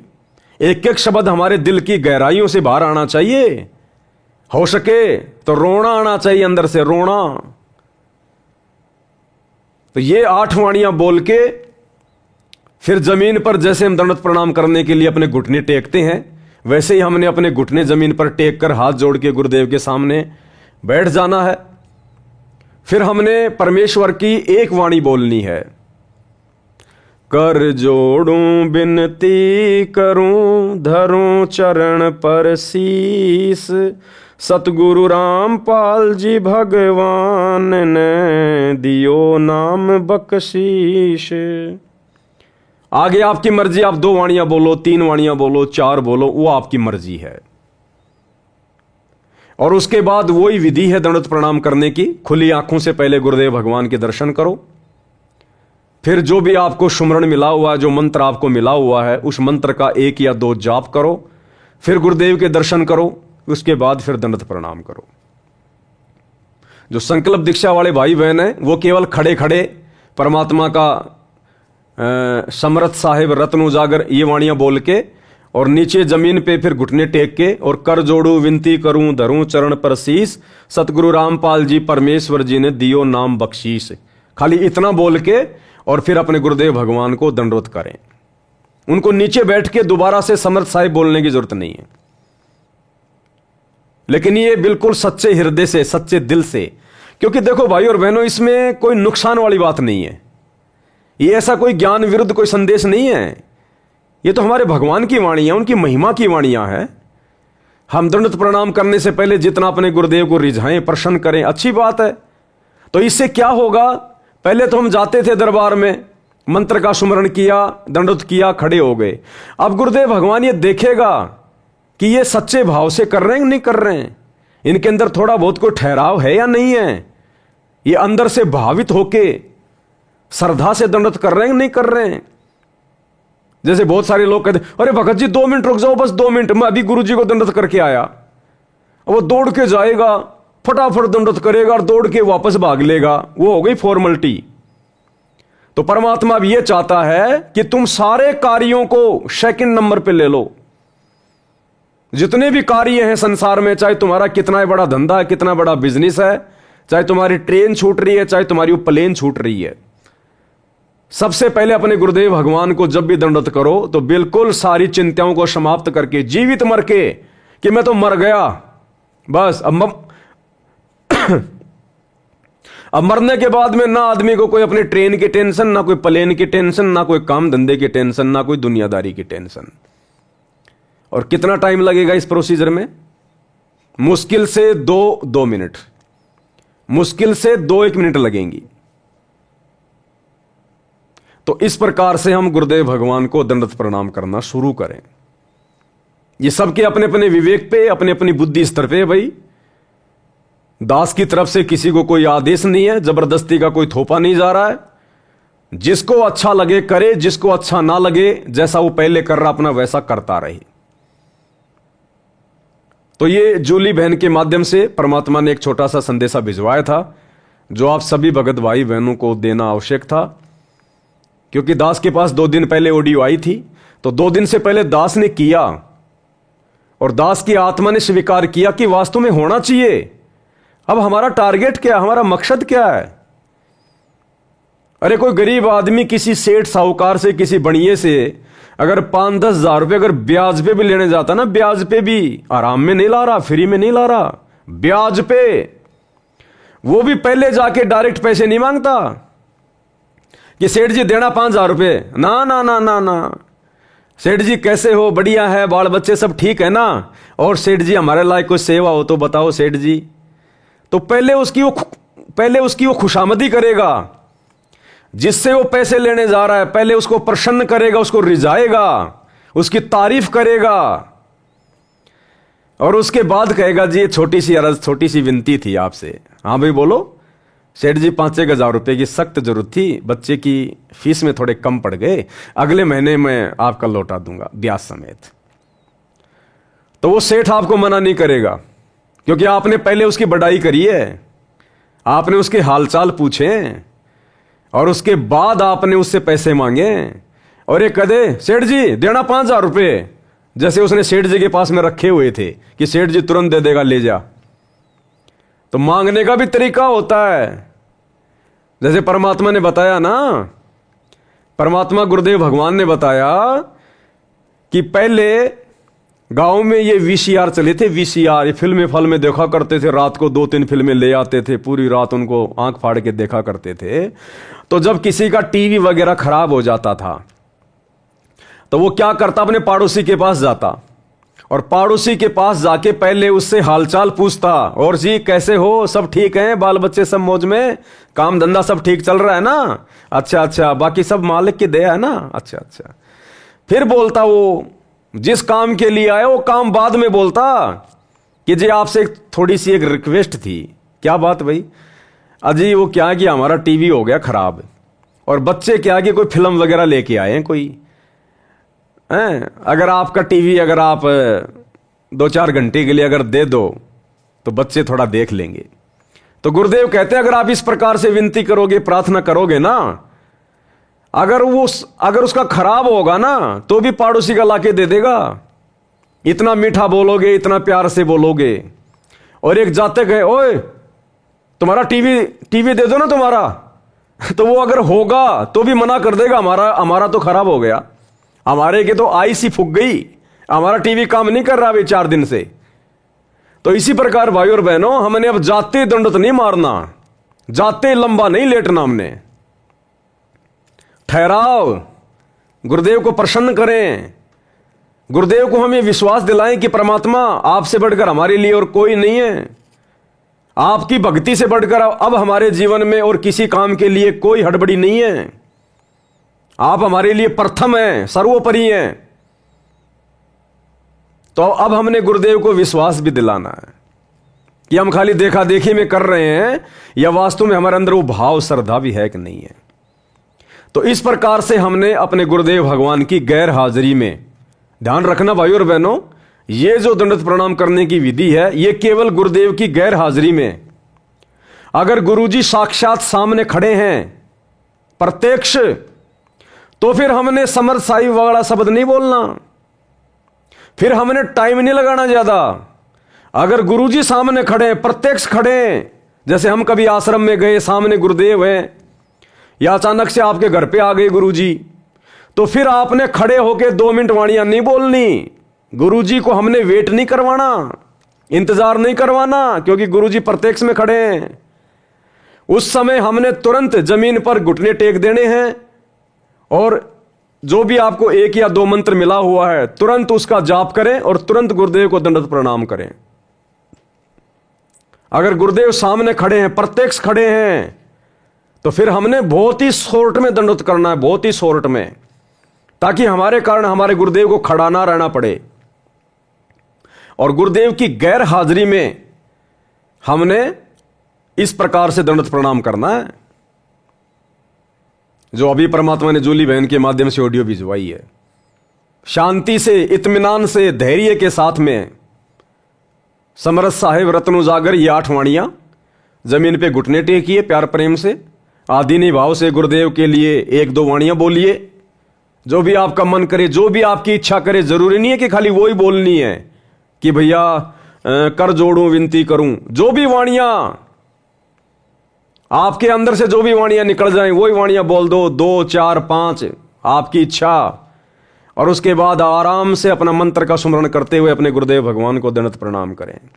यह गुरुदेव की गैर हाजिरी की प्रोसीजर है। गुरुदेव की गैर हाजिरी में हम चाहे आश्रमों में जाएं, चाहे कहीं भी जाएं। मान लीजिए गुरु जी आश्रम में हैं, अब यह तो है नहीं कि हम आश्रम में गए, गुरु जी हमारे को सामने मिलेंगे खड़े, तो आश्रम में जाएंगे, दंडवत प्रणाम स्थल पे जाएंगे, वहां जब दंडवत करेंगे तो वहां भी हमने इसी प्रकार से शांति से, धैर्य से, इत्मीनान के साथ 8 वाणियां बोल के हमने दंडवत प्रणाम करना है। हाँ, आश्रम में अगर गुरुजी हमारे सामने खड़े हैं और हमें दंडवत प्रणाम करने का मौका मिल गया तो हमने तुरंत दंडवत करना है। जैसे गुरुजी सामने से आ रहे हैं तो सभी भाई बहन क्या करेंगे? तुरंत दंडवत करेंगे परमात्मा को। अब तुम वाणियां खड़े खड़े बोलते रहोगे, गुरुजी आगे निकल जाएंगे। तो जब गुरुजी प्रत्यक्ष खड़े हैं तो हमने तुरंत दंडवत करना है, फटाफट अपना एक मंत्र का स्मरण करके, और तुरंत हमने आंखों से गुरुदेव के दर्शन करके तुरंत उनको दंडवत करना है। लेकिन गुरुदेव की गैर हाजिरी में अपने घर पे, आश्रम में, कहीं भी हमने बहुत ही शांति से, धैर्य से इन 8 वाणियों को पहले बोलते हुए उसके बाद मालिक को दंडवत प्रणाम करना है। यह हमने ध्यान रखना है भाई और बहनों। उसके बाद में एक ऑडियो और आई है जूली बहन की, वो भी दास साहब को सुना देता है। उसमें परमात्मा ने हम सब की सतलोक में ले जाकर गुरुदेव भगवान ने हमारी परीक्षा ली। देखो भाई और बहनों, इन पुस्तकों के ऊपर जो वीडियो बन रहे हैं ना, ये जितनी भी पुस्तकें गुरुदेव ने लिखी हैं और ज्यादातर के ऊपर वीडियो बन चुके हैं। जो मुख्य मुख्य पुस्तकें हैं, तीनों समय की आरतियों का सरलार्थ, सुबह के नित्य नियम पे वीडियो बन चुके हैं, रमेणी पे वीडियो बन चुके हैं, संध्या आरती पे वीडियो बन चुके हैं, कबीर सागर का सरलार्थ, इतना मोटा ग्रंथ, उस पे वीडियो बन चुके हैं 60, मुक्ति बोध, उस पे वीडियो बन चुके हैं 40, धरती पर अवतार, भक्ति से भगवान, जीने की राह, जब जब भूल पड़े, और भी बहुत सारी पुस्तकें जिनके ऊपर वीडियो बन चुके हैं और आगे भी वीडियो धीरे धीरे बनेंगे। तो परमात्मा हमारी रिहर्सल भी तो देखेगा कि ये खाली देख रहे हैं, फोकट में अपने मोबाइल का इंटरनेट खर्च कर रहे हैं, या इन कुछ सीख भी रहे हैं, अपने जीवन में उन बातों को लागू भी कर रहे हैं, नहीं कर रहे हैं, खाली देखा देखी में काम चल रहा है। तो परमात्मा हमारी परीक्षा भी लेता है। तो क्या परीक्षा ली परमेश्वर ने? एक छोटी सी ऑडियो जूली बहन ने भेजी है, 6 मिनट 25 सेकंड की। बंदी छोड़ सतगुरु रामपाल जी भगवान जी की जय हो बंदी छोड़ की, लौट को नहीं और की। सत्ताई भाई जी, दासी परमात्मा जी को शाम को छोटी भोग आरती के साथ में भोग लगा रही थी, तो मालिक जी ने दिखाया, परमात्मा जी ने दिखाया एक समुद्र का किनारा है कि कोई नदी का किनारा है, पता नहीं किसी किनारा है। वहाँ पे परमात्मा बैठे, एक पत्थर पड़ा है, उसके ऊपर पद्म आसन के साथ में बैठे हुए हैं, जैसे नीले वाली फोटो में बैठे इसी तरह से। और उस जो पानी भरा ना, नदी है, उसी में से बहुत सारे कछुआ निकल के परमात्मा की तरफ जा रहे हैं। बहुत सारे लाखों करोड़ों अरबों को ऐसी संख्या में होंगे, बहुत सारे कछुआ जा रहे हैं। सभी लोग परमात्मा की तरफ बढ़ते जा रहे हैं और सभी लोग जहाँ परमात्मा बैठे, परमात्मा उन्हें देख के मुस्कुरा रहे हैं। और जब सारे कछुआ जाकर वहाँ खड़े हो गए तो परमात्मा जी कह रहे कि हमें यही देखना था, तुम संसारी रूप संसार में रह करके इसी तरह आप सभी लोगों ने परमात्मा की भक्ति करी। क्योंकि हमें जब परिस्थितियां खराब होती नजर आती है तो हमें कछुए की तरह रहना चाहिए। कछुआ के ऊपर जब कोई आपत्ति आती है तो अपने आप में अंदर से मिट जाता है, और जब आपत्ति खत्म हो जाती है तो अपने आप को बाहर आ जाता है। इसी तरह से आप लोगों ने किया बहुत अच्छे पे। परमात्मा ने ऐसे हाथ के आशीर्वाद दिया तो हम सबरे भाई बहन है ना मनुष्य रूप में आ गए। और एक सबसे बड़ा कछुआ था, सबसे बड़ा आगे चल रहा था। जब परमात्मा ने आशीर्वाद दिया तो वो सबसे बड़ा कछुआ जो था ना वो पवन भैया जी आप जी थे। तो सबसे आगे आप थे, फिर बाकी के सारे भाई बहन पीछे थे। फिर सभी लोग है ना आगे चल के पर और एक तरफ से दिखाया परमात्मा ने, एक तरफ से दलदल सा भरा है, दलदल सा। उसी दलदल से भी कछुआ निकल के आ रहे हैं। वो तो ऐसी मिट्टी में सने हैं, गंदे से हैं। और जो पानी में से निकल के आ रहे हैं वो एकदम साफ और अच्छे, बहुत चमक मार रहे हैं कछुआ, वो जो अच्छे से पानी से निकल के आ रहे हैं। फिर परमात्मा ने आशीर्वाद दिया, सारे मनुष्य बन गए, सभी सब सेवक भाई बहन बन गए। फिर परमात्मा ने सारा किया, एक दूसरे तरफ समुद्र है, उधर एक नाव है। नाव स्पीकर वाली होती, कौन सी दासी को कहना भी नहीं आता, पता नहीं कौन सी होती, वो चलती इंजन से। इसी तरह की वो नाव है। जो खेवट वाली होती वो नाव नहीं है, क्योंकि वो तो नाव समुद्र की लहरों में डूब जाएगी, पार हो ही नहीं पाएगी। उसी नाव में परमात्मा सभी भाई बहनों को बिठा लिया, फिर से उन सबको कछुआ बना दिया, सब लोग कछुआ के रूप में आ गए।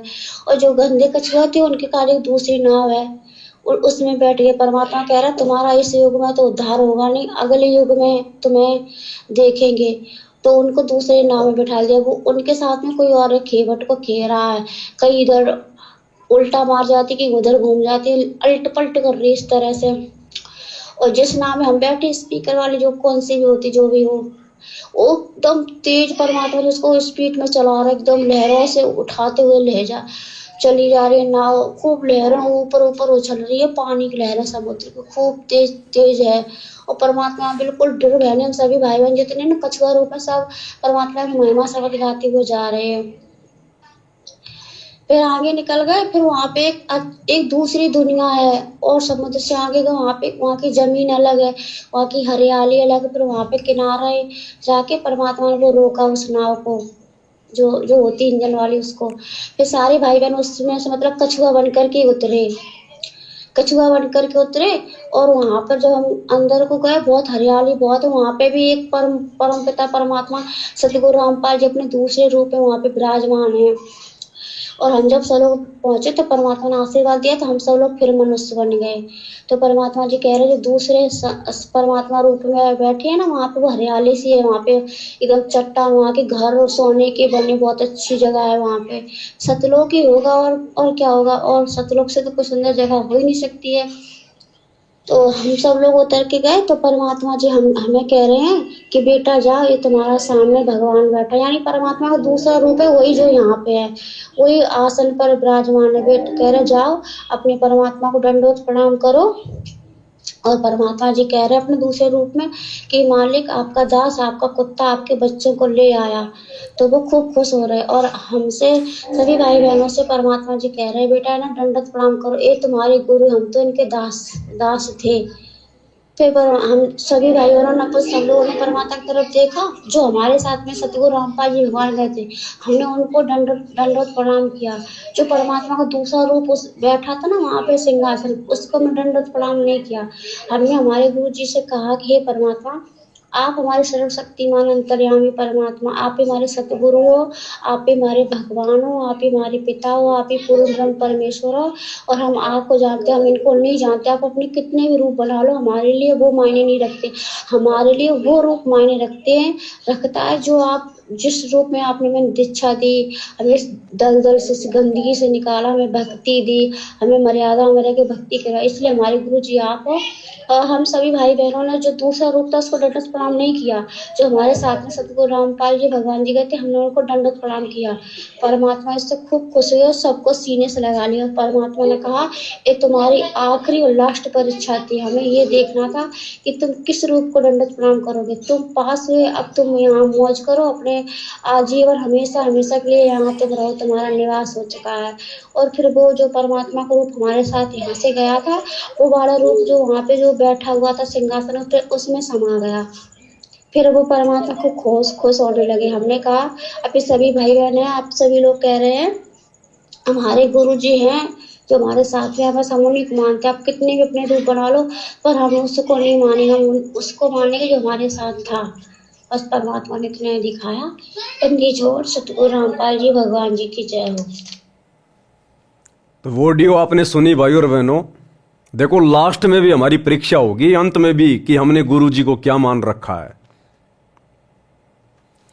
ये त्रिकुटी पे लेता है परमात्मा परीक्षा। इस प्रकार का ये सतलोक बना के पूरा सिस्टम सेट करके, क्योंकि त्रिकुटी हमारा लास्ट एंड फाइनल होता है इस काललोक से।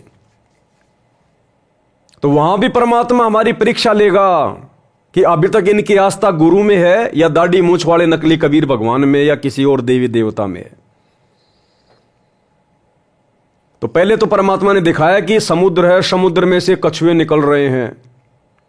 एक तरफ से जो कछुए हैं बहुत ही साफ सुथरे पानी से निकल रहे हैं, वो तो हैं सत्सेवक भाई बहन, जिनको संसार की कोई भी गंदगी नहीं लगी हुई है, निर्विकार हैं।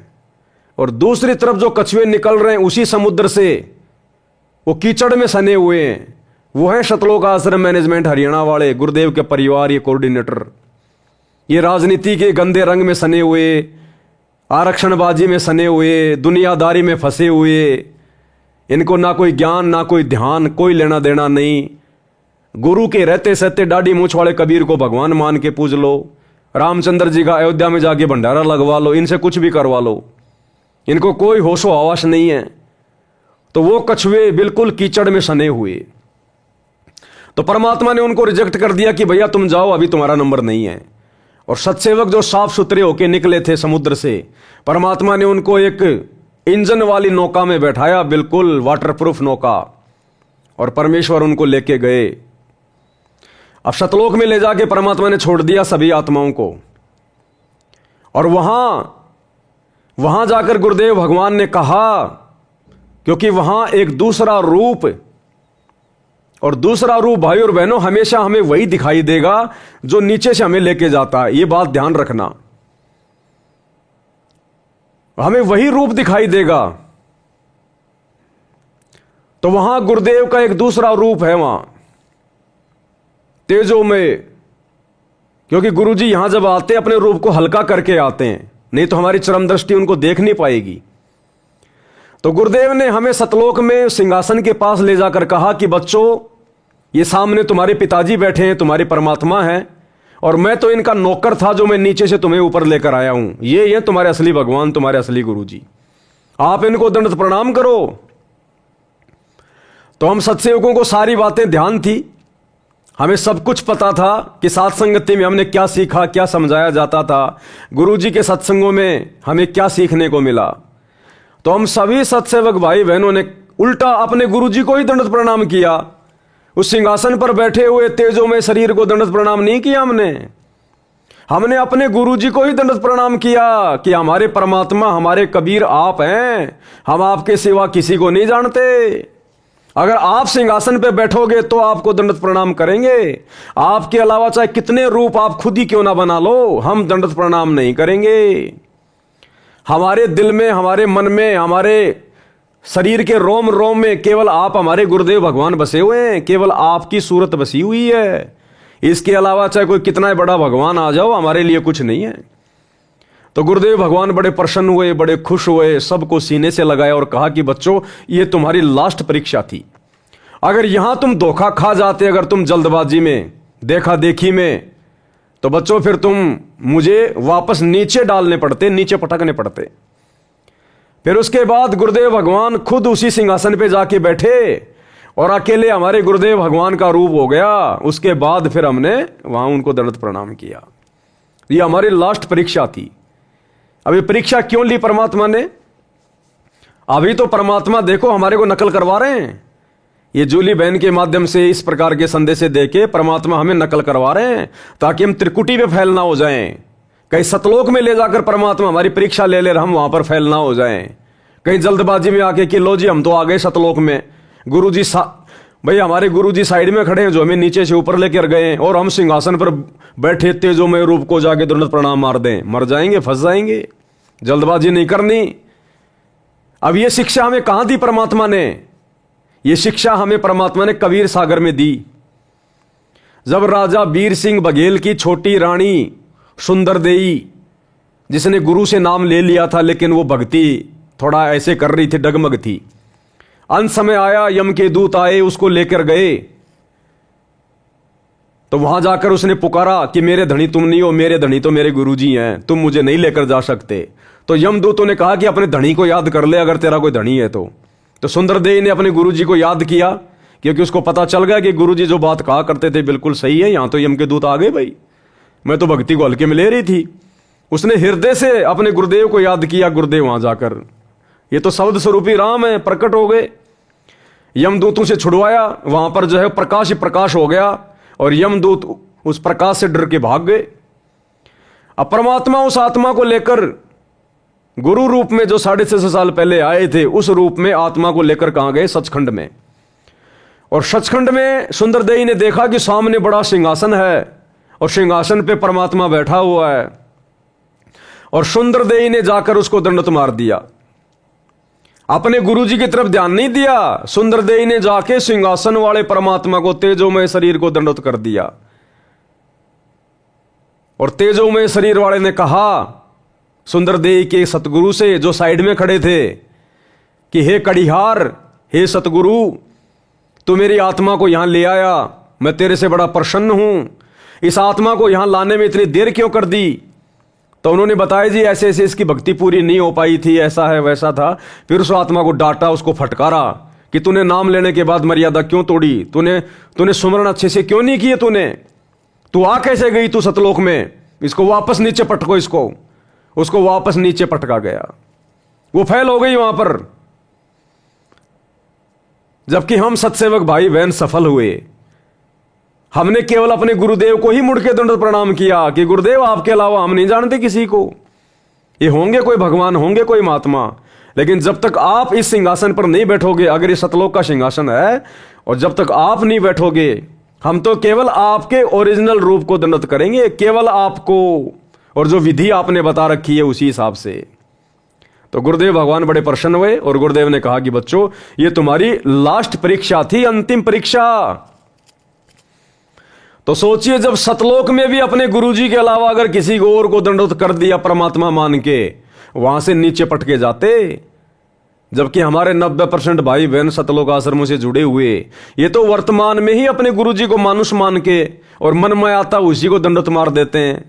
दाढ़ी मूछ वाले नकली मुर्दा कबीर को दंडवत मार रहे हैं, गरीबदास जी को मार रहे हैं, दादा गुरु जी को मार रहे हैं, पंडित चिदानंद जी को दंडवत मार रहे हैं। इनको कोई फर्क ही नहीं पड़ता, इनकी आंखें बंद है। तो हमें परमेश्वर आगे के लिए सतर्क कर रहे हैं कि इन पुस्तकों में जो तुम्हें पढ़ाया जा रहा है, जो दिखाया जा रहा है, ये कोई सामान्य नहीं है। तुम्हारी कभी भी परीक्षा ली जा सकती है, कभी भी किसी भी भगत की कोई भी कारण बना के किसी भी घटना को जन्म दे के गुरुदेव भगवान। हकीकत में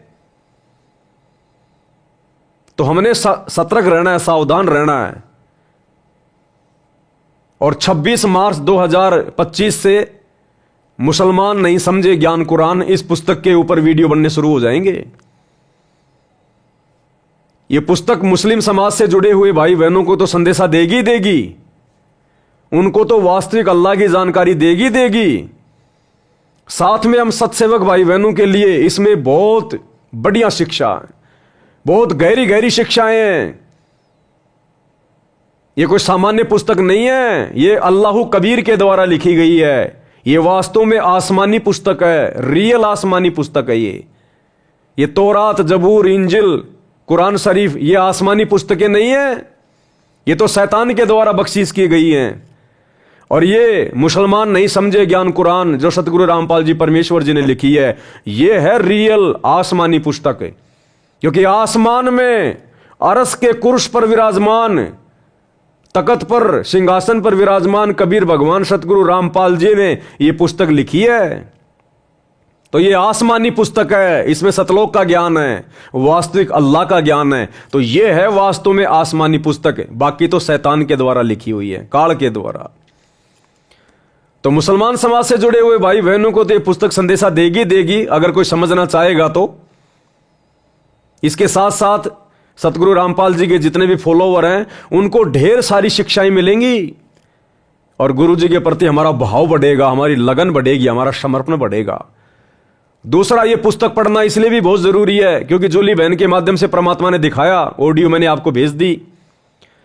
गुरुदेव भगवान जो है डंडा लेके बैठे हैं, डंडा लेके, और पूछ रहे हैं कि पुस्तक में पढ़ाया गया, बोल तूने क्या समझा, क्या सुना। और जो नहीं बता रहा उसको डंडा मार रहे हैं। और एक बोला गुरुजी मेरे को लगी, बोला लगी तो फिर ध्यान से क्यों नहीं पढ़ी, अगर लग रही है तो ध्यान से क्यों नहीं पढ़ा, ध्यान से क्यों नहीं सुना तूने। बोला गुरुजी हमारे क्या काम की, ये मुसलमानों की पुस्तक, ये तो मुसलमान भाइयों के लिए है। तो गुरुदेव ने कहा कि मुसलमान भाइयों को समझाएगा कौन, नालायक तुम उन मुसलमान भाइयों को तुम ही तो समझाओगे।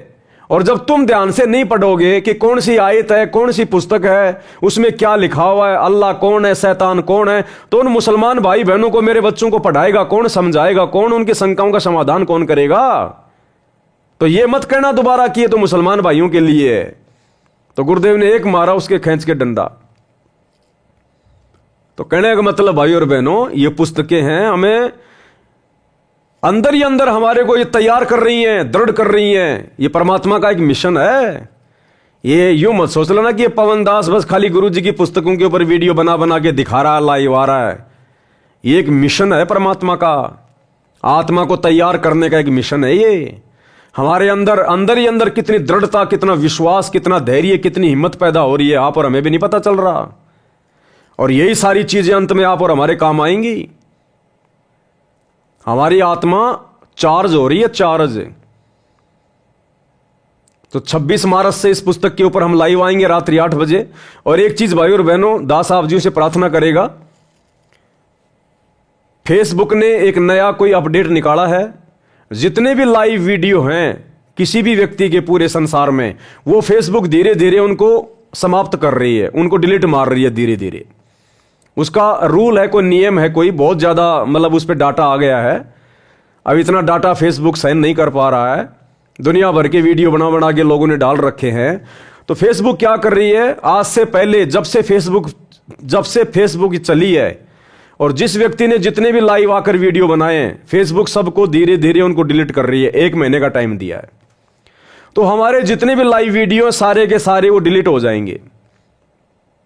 लेकिन हम तो साथ साथ में वैसे वीडियो डालते रहते हैं, लाइव के अलावा भी हम लोग वीडियो डालते रहते हैं, तो वो वीडियो नहीं होंगे डिलीट।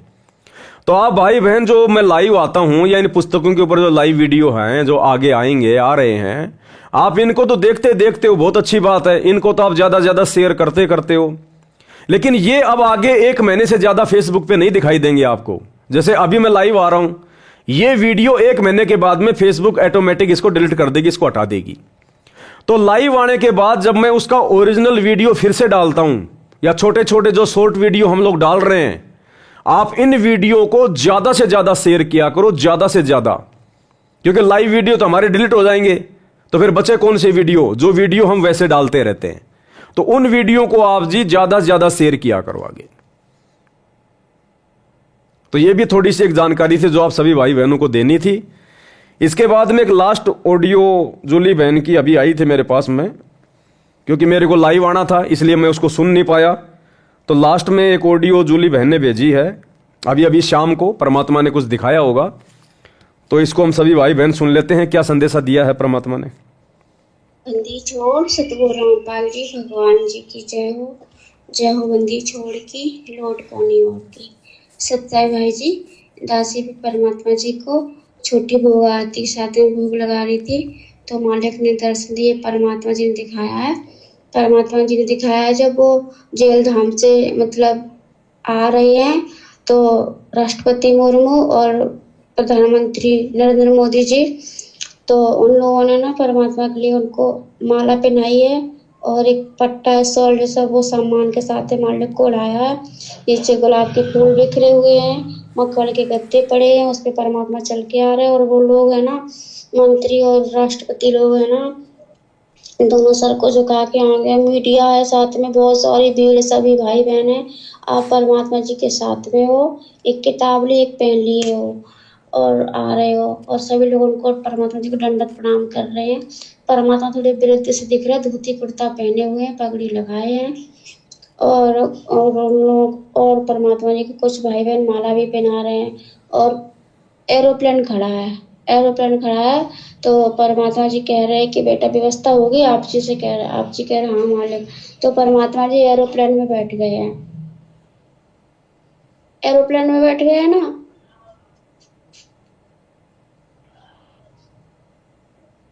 अच्छी कोरोना आ जाता है।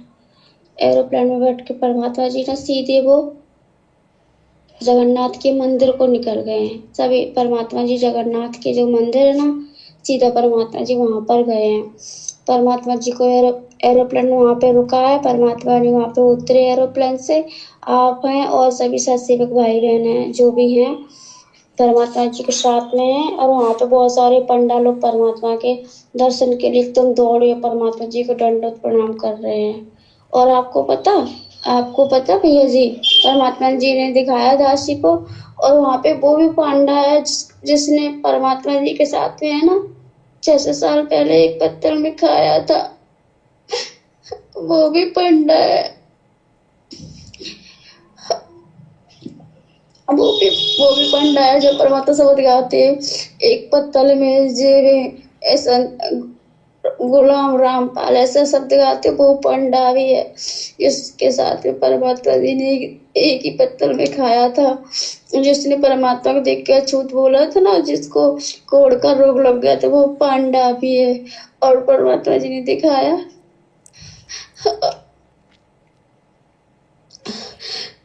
और परमात्मा जी दिखाया वो भी भगत है जो खिचड़ी बना रहा था ना, जिसके पैर में खिचड़ी गिरने से वो जल गया था।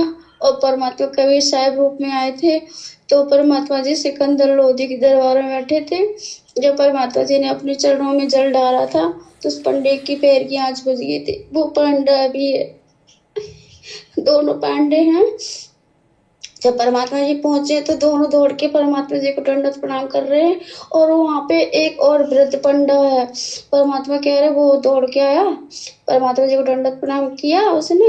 परमात्मा जी ने उसे अपने सीने से लगाया, कह रहे हे भगवान, हे मालिक, आपकी सेवा पूरी हुई, आपने जो उद्देश्य दास को सौंपा था ये पूरा हुआ, अब दास का अंत कीजिए। तो परमात्मा कह रहे करूंगा अभी नहीं। तो फिर परमात्मा के बगल में बैठ गया। परमात्मा कह रहे हमें उदाहरण बनाने थे इसलिए हमने तुमको अभी तक रखा है। और वो खूब रो रहे हैं जिसने परमात्मा जी के साथ में भंडारा किया था 600 साल पहले, वो भंडारा करे, वो पंडे लोग रो रहे, जो पंडे लोग और है ना वो भी बहुत रो रहे हैं। कह रहे प्रभु आपने दास को दर्शन देके कृत्य किया, आपके दर्शन हुए भगवान, कितना समय लगाया आपने यहाँ आने में, हम कब से आपका इंतजार कर रहे, हमारी आंखें तरस रही थी आपके इंतजार में। तो परमात्मा जी कह रहे हमारा समय था जो निर्धारित कर रखा था, उसी समय आना था, अब हम यहीं रहेंगे और यहीं तुम सबको अपनी शरण में लेंगे। और भी बहुत से बच्चे जिन्हें हमें अपनी शरण में लेना, अब हमें वहां नहीं रहना जो यहाँ का आश्रम है। परमात्मा कह रहे हमें यहाँ नहीं रहना। बस परमात्मा ये सब दिखा रहे हैं, बस परमात्मा जी और इतना ही दिखा रहे हैं। और सभी भाई बहन वहीं पे, तो जहाँ पे परमात्मा जी ने वो रोका था ना समुद्र को, बैठ के परमात्मा जी चौरा वहीं पे बैठ के परमात्मा सत्संग कर रहे हो। बहुत सारे परमात्मा के जो है ना आगे पीछे बॉडीगार्ड लगे, जो बहुत उतनी लंबे चौड़े होती है बॉडीगार्ड, वो बॉडीगार्ड लगे हुए हैं परमात्मा के आगे पीछे। और वो राष्ट्रपति मुर्मू है और नरेंद्र मोदी, वो भी आगे, मतलब जैसे कोई बड़ा आदमी आता, अपने परमात्मा तो है ही बड़े आदमी, तो साथ देता अलग हटो हाथ ऐसे करते, ऐसे वो लोग अलग कर रहे हैं। और राष्ट्रपति मुर्मू और नरेंद्र मोदी जी चप्पल नहीं पहने, नंगे पैर है परमात्मा के साथ में। और भी भाई बहन वो चप्पल नहीं पहने, वो उनके पैर नंगे हैं, परमात्मा पहने हैं चप्पल। सॉरी भगवान जी, चरण पादुका होती नहीं जो राजस्थानी लोग पहनते, मैंने कभी देखा बड़े बड़े महाराजा को, उनके आगे से वो मुड़ी सी होती है, जूतियां होती हैं, आगे उनकी नोक ऊपर को ऐसी मुड़ी होती है, उसे क्या कहते पता नहीं, वो परमात्मा पहने हैं, मोजड़ी सी हैं वो परमात्मा जी पहने, सफेद कलर की चमक रही, हीरे मोती पड़ने से बहुत दमक रहे हैं। और परमात्मा सबको आशीर्वाद दे। सब इतनी तरह रो रहे, चिल्ला रहे, बहुत जोर जोर से बिलख रहे हैं। बस परमात्मा जी ने इतना ही दिखाया। वो क्या ना दासी कुछ तो भूल जाती है, इतना टाइम कुछ होता है घर का, ऐसा लगता है कोई आना जाए बीच में, इसलिए दासी को जल्दी जल्दी बोलना पड़ता है। इसलिए क्षमा करें सभी भाई बहन, दासी को माफ करें। सत्ता जो बंदी छोड़ के लौट को नहीं और के, बंदी छोड़ सतगुरु रामपाल जी भगवान जी की जय हो, की जय हो। अब भाई और बहनों क्या है, ये बातें तो हैं बिल्कुल सत्य, इनमें कोई दो राय नहीं है। लेकिन ये बातें उन लोगों के समझ में नहीं आएंगी जो लोग अभी सतगुरु रामपाल जी की शरण में नहीं हैं या जिनके पिछले संस्कार मजबूत नहीं हैं। तो उन लोगों की ये बातें समझ में नहीं आएंगी। ये बातें जिस समय हजरत मोहम्मद जी आए थे 1400 साल पहले, और जब उनके ऊपर आयतें नाजिर हुआ करती थी, ऊपर से को फरिश्ता आता था, तो हजरत मोहम्मद के परिवार वाले, उनके गांव वाले, उस समय जो कुरैश थे, जो अरब के लोग थे, वो उनका मजाक उड़ाया करते थे कि ये मोहम्मद आज क्या लाया संदेशा, आज तेरे भगवान ने क्या भेजा है, क्यों दुनिया को ठग रहा है, क्यों दुनिया को मूर्ख बना रहा है। बहुत प्रकार की यातनाएं दिया करते थे उसको कि बस तू ही है एकमात्र नबी, तेरे अलावा तो कोई है ही नहीं। अपने आप को नबी कहता है। जब वो नमाज करता था तो उसको गालियां दिया करते थे, पत्थर मारा करते थे। तो ये कोई बड़ी बात नहीं है भाई और बहनों। जिस समय कोई भी महापुरुष आता है उस समय लोग उसको नहीं पहचानते, नहीं जान पाते, उसके साथ दुर्व्यवहार करते हैं और फिर सैकड़ों साल बाद उसको भगवान मान के उसकी मूर्ति को पूजते हैं। अब क्या मिलेगा? टट्टू मिलेगा, कुछ नहीं मिलेगा। त्रेता में श्री रामचंद्र जी आए, 3 लोक के भगवान, जितना कुछ था उनके पास वो त्रेता में दे सकते थे जिस समय वो जीवित थे। मरने के बाद कुछ नहीं है। तो त्रेता में देख लो श्री रामचंद्र जी की क्या दुर्गति कर दी हम लोगों ने। बेचारे की औरत को उठा ले गए, पता नहीं क्या क्या ताने मार के वापस सीता को जंगल में निकाल दिया। और अंत में श्री रामचंद्र जी की ऐसी दुर्गति हुई, आत्महत्या करनी पड़ी उसको। सरयू नदी में जाके छलांग मार के मरा आत्महत्या करके, जिसको शास्त्रीय भाषा में कहते हैं जल समाधि ली। जल समाधि का मतलब डूब के मरना। कभी जिंदगी में ठंडा गिलास पानी का नहीं पिया होगा श्री रामचंद्र जी ने। और वो तो वैसे भी अपना कर्म भोगने के लिए आया था। नारद ने इसको श्राप दे रखा था। वो तो अपना कर्म भोगने आया था। यहां कोई किसी को भक्ति देने थोड़ी आया था, कोई किसी का मोक्ष करने थोड़ी आया था। वो तो अपना श्राप भोगने के लिए आया था। लेकिन उस समय उसको किसी ने नहीं माना, ना विष्णु माना, ना विष्णु का कोई अवतार माना, और सब ने उसके साथ में ऐसे ही बदसलूकियां की। खुद का परिवार उनको नहीं मानता था। अगर खुद का परिवार उनको भगवान मानता, विष्णु मानता, तो वो कई अपने बेटे के लिए राज्य और राम के लिए वनवास थोड़ी मांगती, कभी नहीं मांगती। द्वापर में श्री कृष्ण जी आए, घर में दुश्मन पैदा हो गए। घर में जन्म लिया नहीं उससे पहले मामा दुश्मन हो गया कंस। कभी पूतना मारने आ रही है, कभी जरासिंध, कभी कोई मारने आ रहा है, कभी काल्यावन मारने आ रहा है, कभी केसी, कभी चानौर। अंत में बेचारा मथुरा छोड़ के दुखी होके द्वारिका चला गया और वहां भी चैन से नहीं जिया। अंत में बालिया नाम के शिकारी ने पैर में जहरीला तीर मरा, हाय हाय करके मरा। और 56 करोड़ यादव, उसका परिवार, उसके बेटे दुर्वासा ऋषि के श्राप के कारण श्री कृष्ण जी की आंखों के सामने कट कट के मरे, कट कट के। तो जिस व्यक्ति का पूरा परिवार, पूरा खानदान, पूरा समाज आंखों के सामने मर जाए, वो कभी सुखी हो सकता है क्या? तो यह दुर्गति द्वापर में श्री कृष्ण जी की हुई। उस समय उसको कोई भगवान नहीं मानता था, आज उसकी मूर्तियां पूज रहे हैं। तो वर्तमान में परमात्मा धरती पे है, लेकिन यह दुनिया इतनी आसानी से मानेगी नहीं। और जिन लोगों ने परमात्मा को पहचान लिया, परमात्मा ने पहचान करवाई, और जब वे आत्माएं अपने भगवान की, अपने गुरु की महिमा गाएंगे, तो दुनिया इतनी आसानी से नहीं समझ पाएगी। दुनिया तो अपने भगवानों को नहीं समझ पाई, इस बड़े भगवान को कहां से समझ जाएगी? तो हमने दुनिया वालों की बातों का बुरा नहीं मानना। अगर कोई एक आधा कोई बेचारा नादान भोला भाड़ा भाई अगर कोई कमेंट्स कर दे कोई इस प्रकार का, क्योंकि ये बातें उसके दिमाग से बाहर की बातें हैं। वो चाहे आईपीएस अधिकारी हो, अगर सतगुरु रामपाल जी की शरण में नहीं है तो आध्यात्मिक लेवल पे 0/0 है, उसको कुछ ज्ञान नहीं है। तो ये बातें आप और हमारी समझ में आएंगी वर्तमान में। जिसको भगवान समझाना चाहेगा उसी के समझ में आएंगी। इसलिए अगर कोई उल्टा सीधा कोई कमेंट्स करता है तो उनकी बातों को सीरियस मत लिया करो।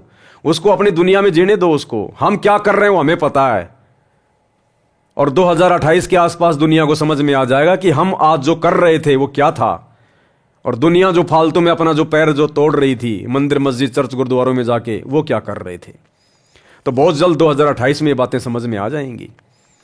तो अद्भुत घटनाएं होंगी, अद्भुत घटनाएं आने वाले समय में। पता नहीं क्या क्या चमत्कार करेगा परमात्मा। होंगे चमत्कार, तब कहीं जाकर सतगुरु रामपाल जी की गैर हाजिरी में हजारों साल तक उनका भक्ति मार्ग चलेगा। नहीं तो काल उनके रहते सहते देख लो, वर्तमान में उनके बेटा बेटी को निमित्त बना के, कोऑर्डिनेटरों को निमित्त बना के संगत में गंदगी फैला दी, तो क्या गुरु जी के सतलोक जाने के बाद काल हजारों साल मार्ग चलने देगा क्या?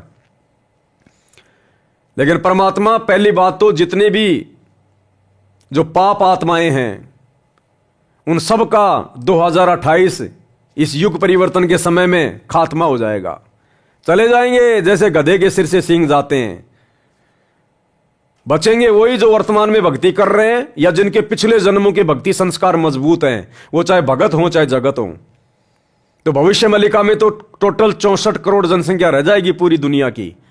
64 करोड़ में केवल 34 करोड़ भारत की रहेगी, बाकी पूरे संसार की रहेगी।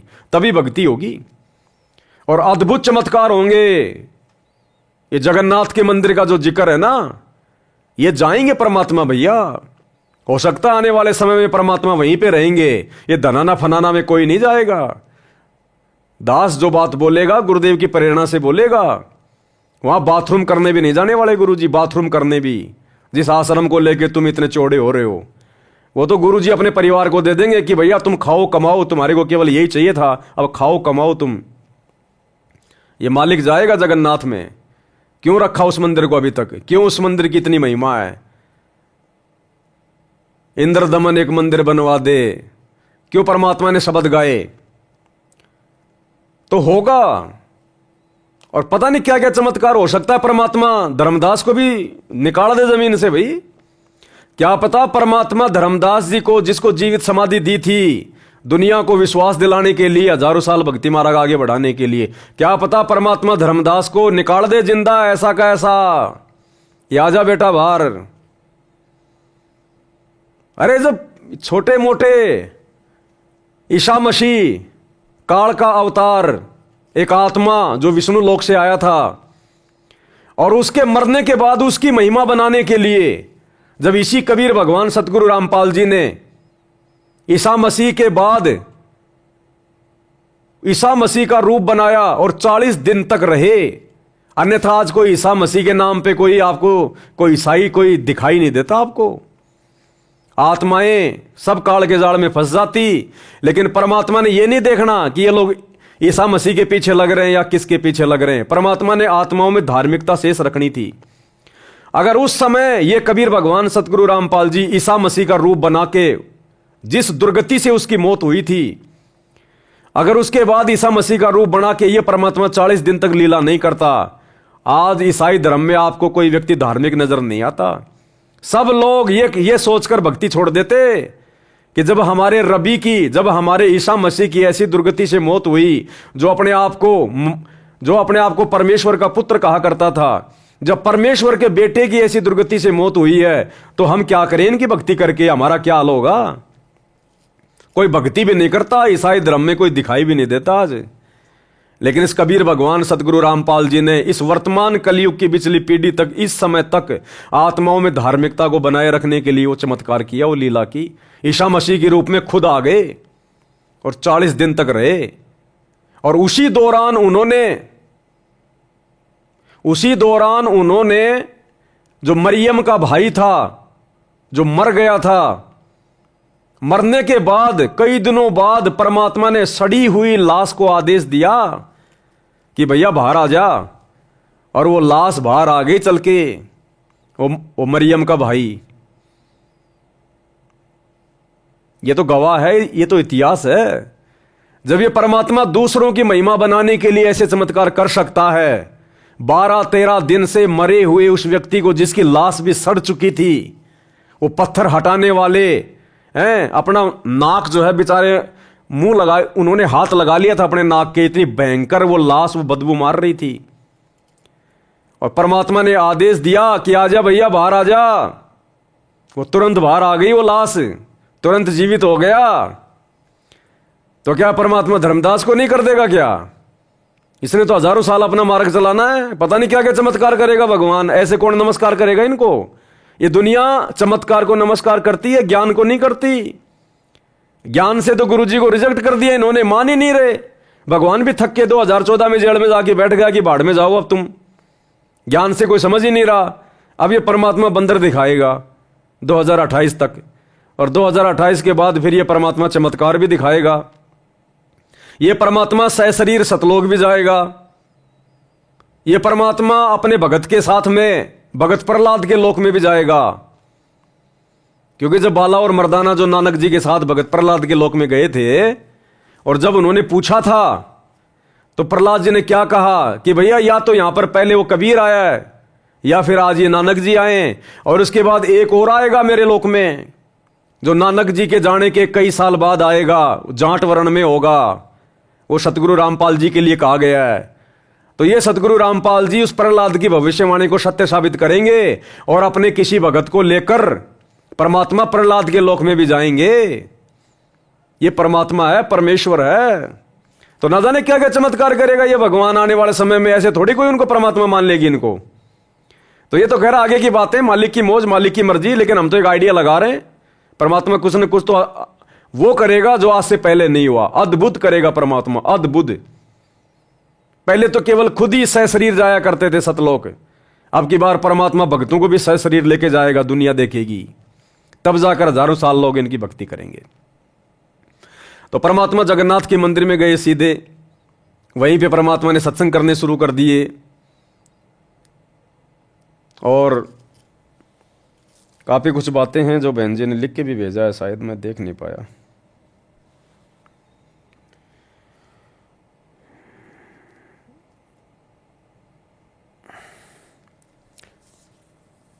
सतसाई भाई जी, परमात्मा जी उस पांडे के साथ में एक ही पत्तल में फिर से भोजन भंडारा राम कर रहे हैं।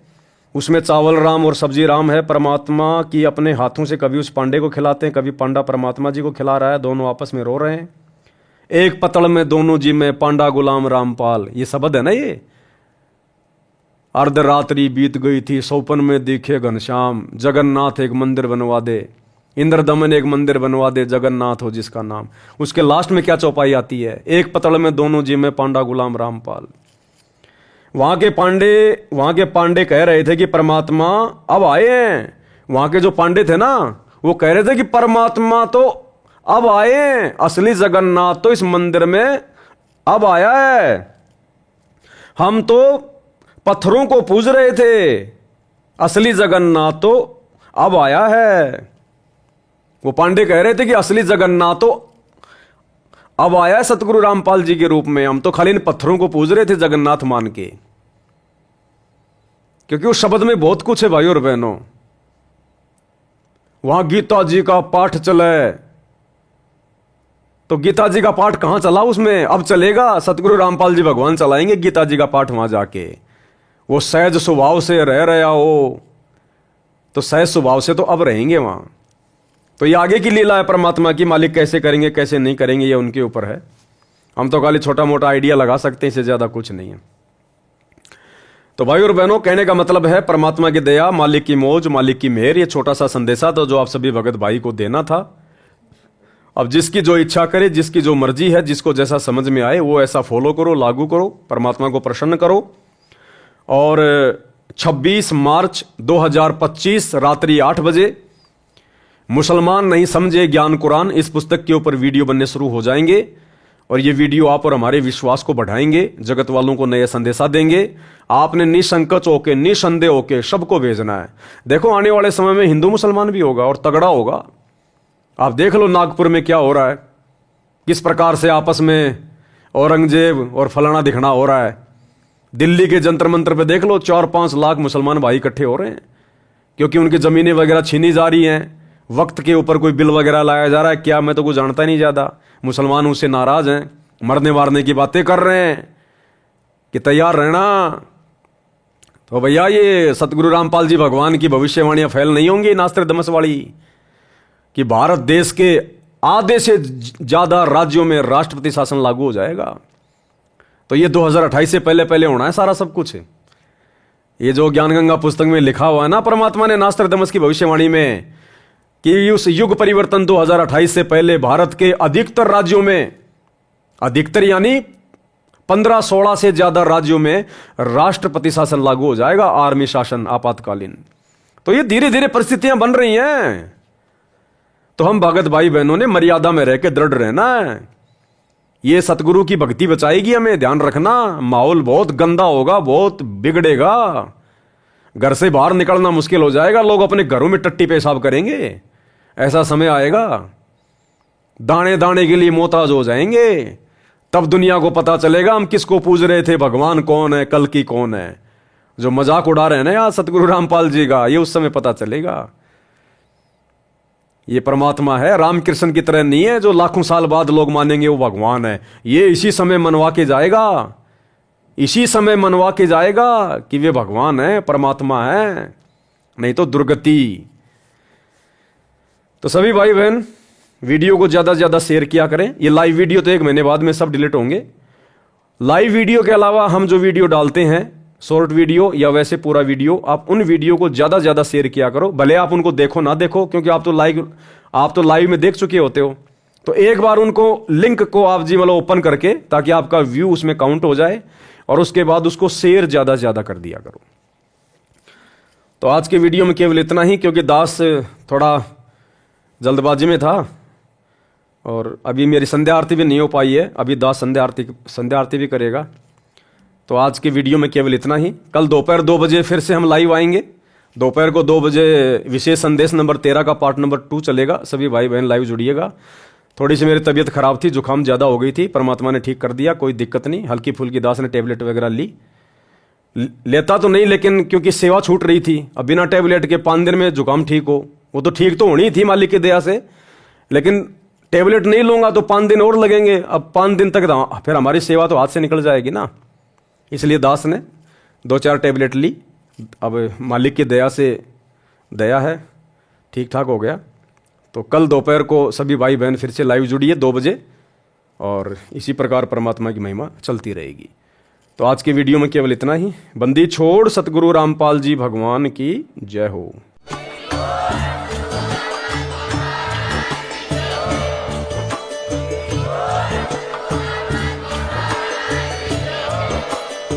भाई जो गुरु बचन पे डट गे, कट गे फंद 84 के, कट गे फंद 84 के, कट गे फंद 84 के।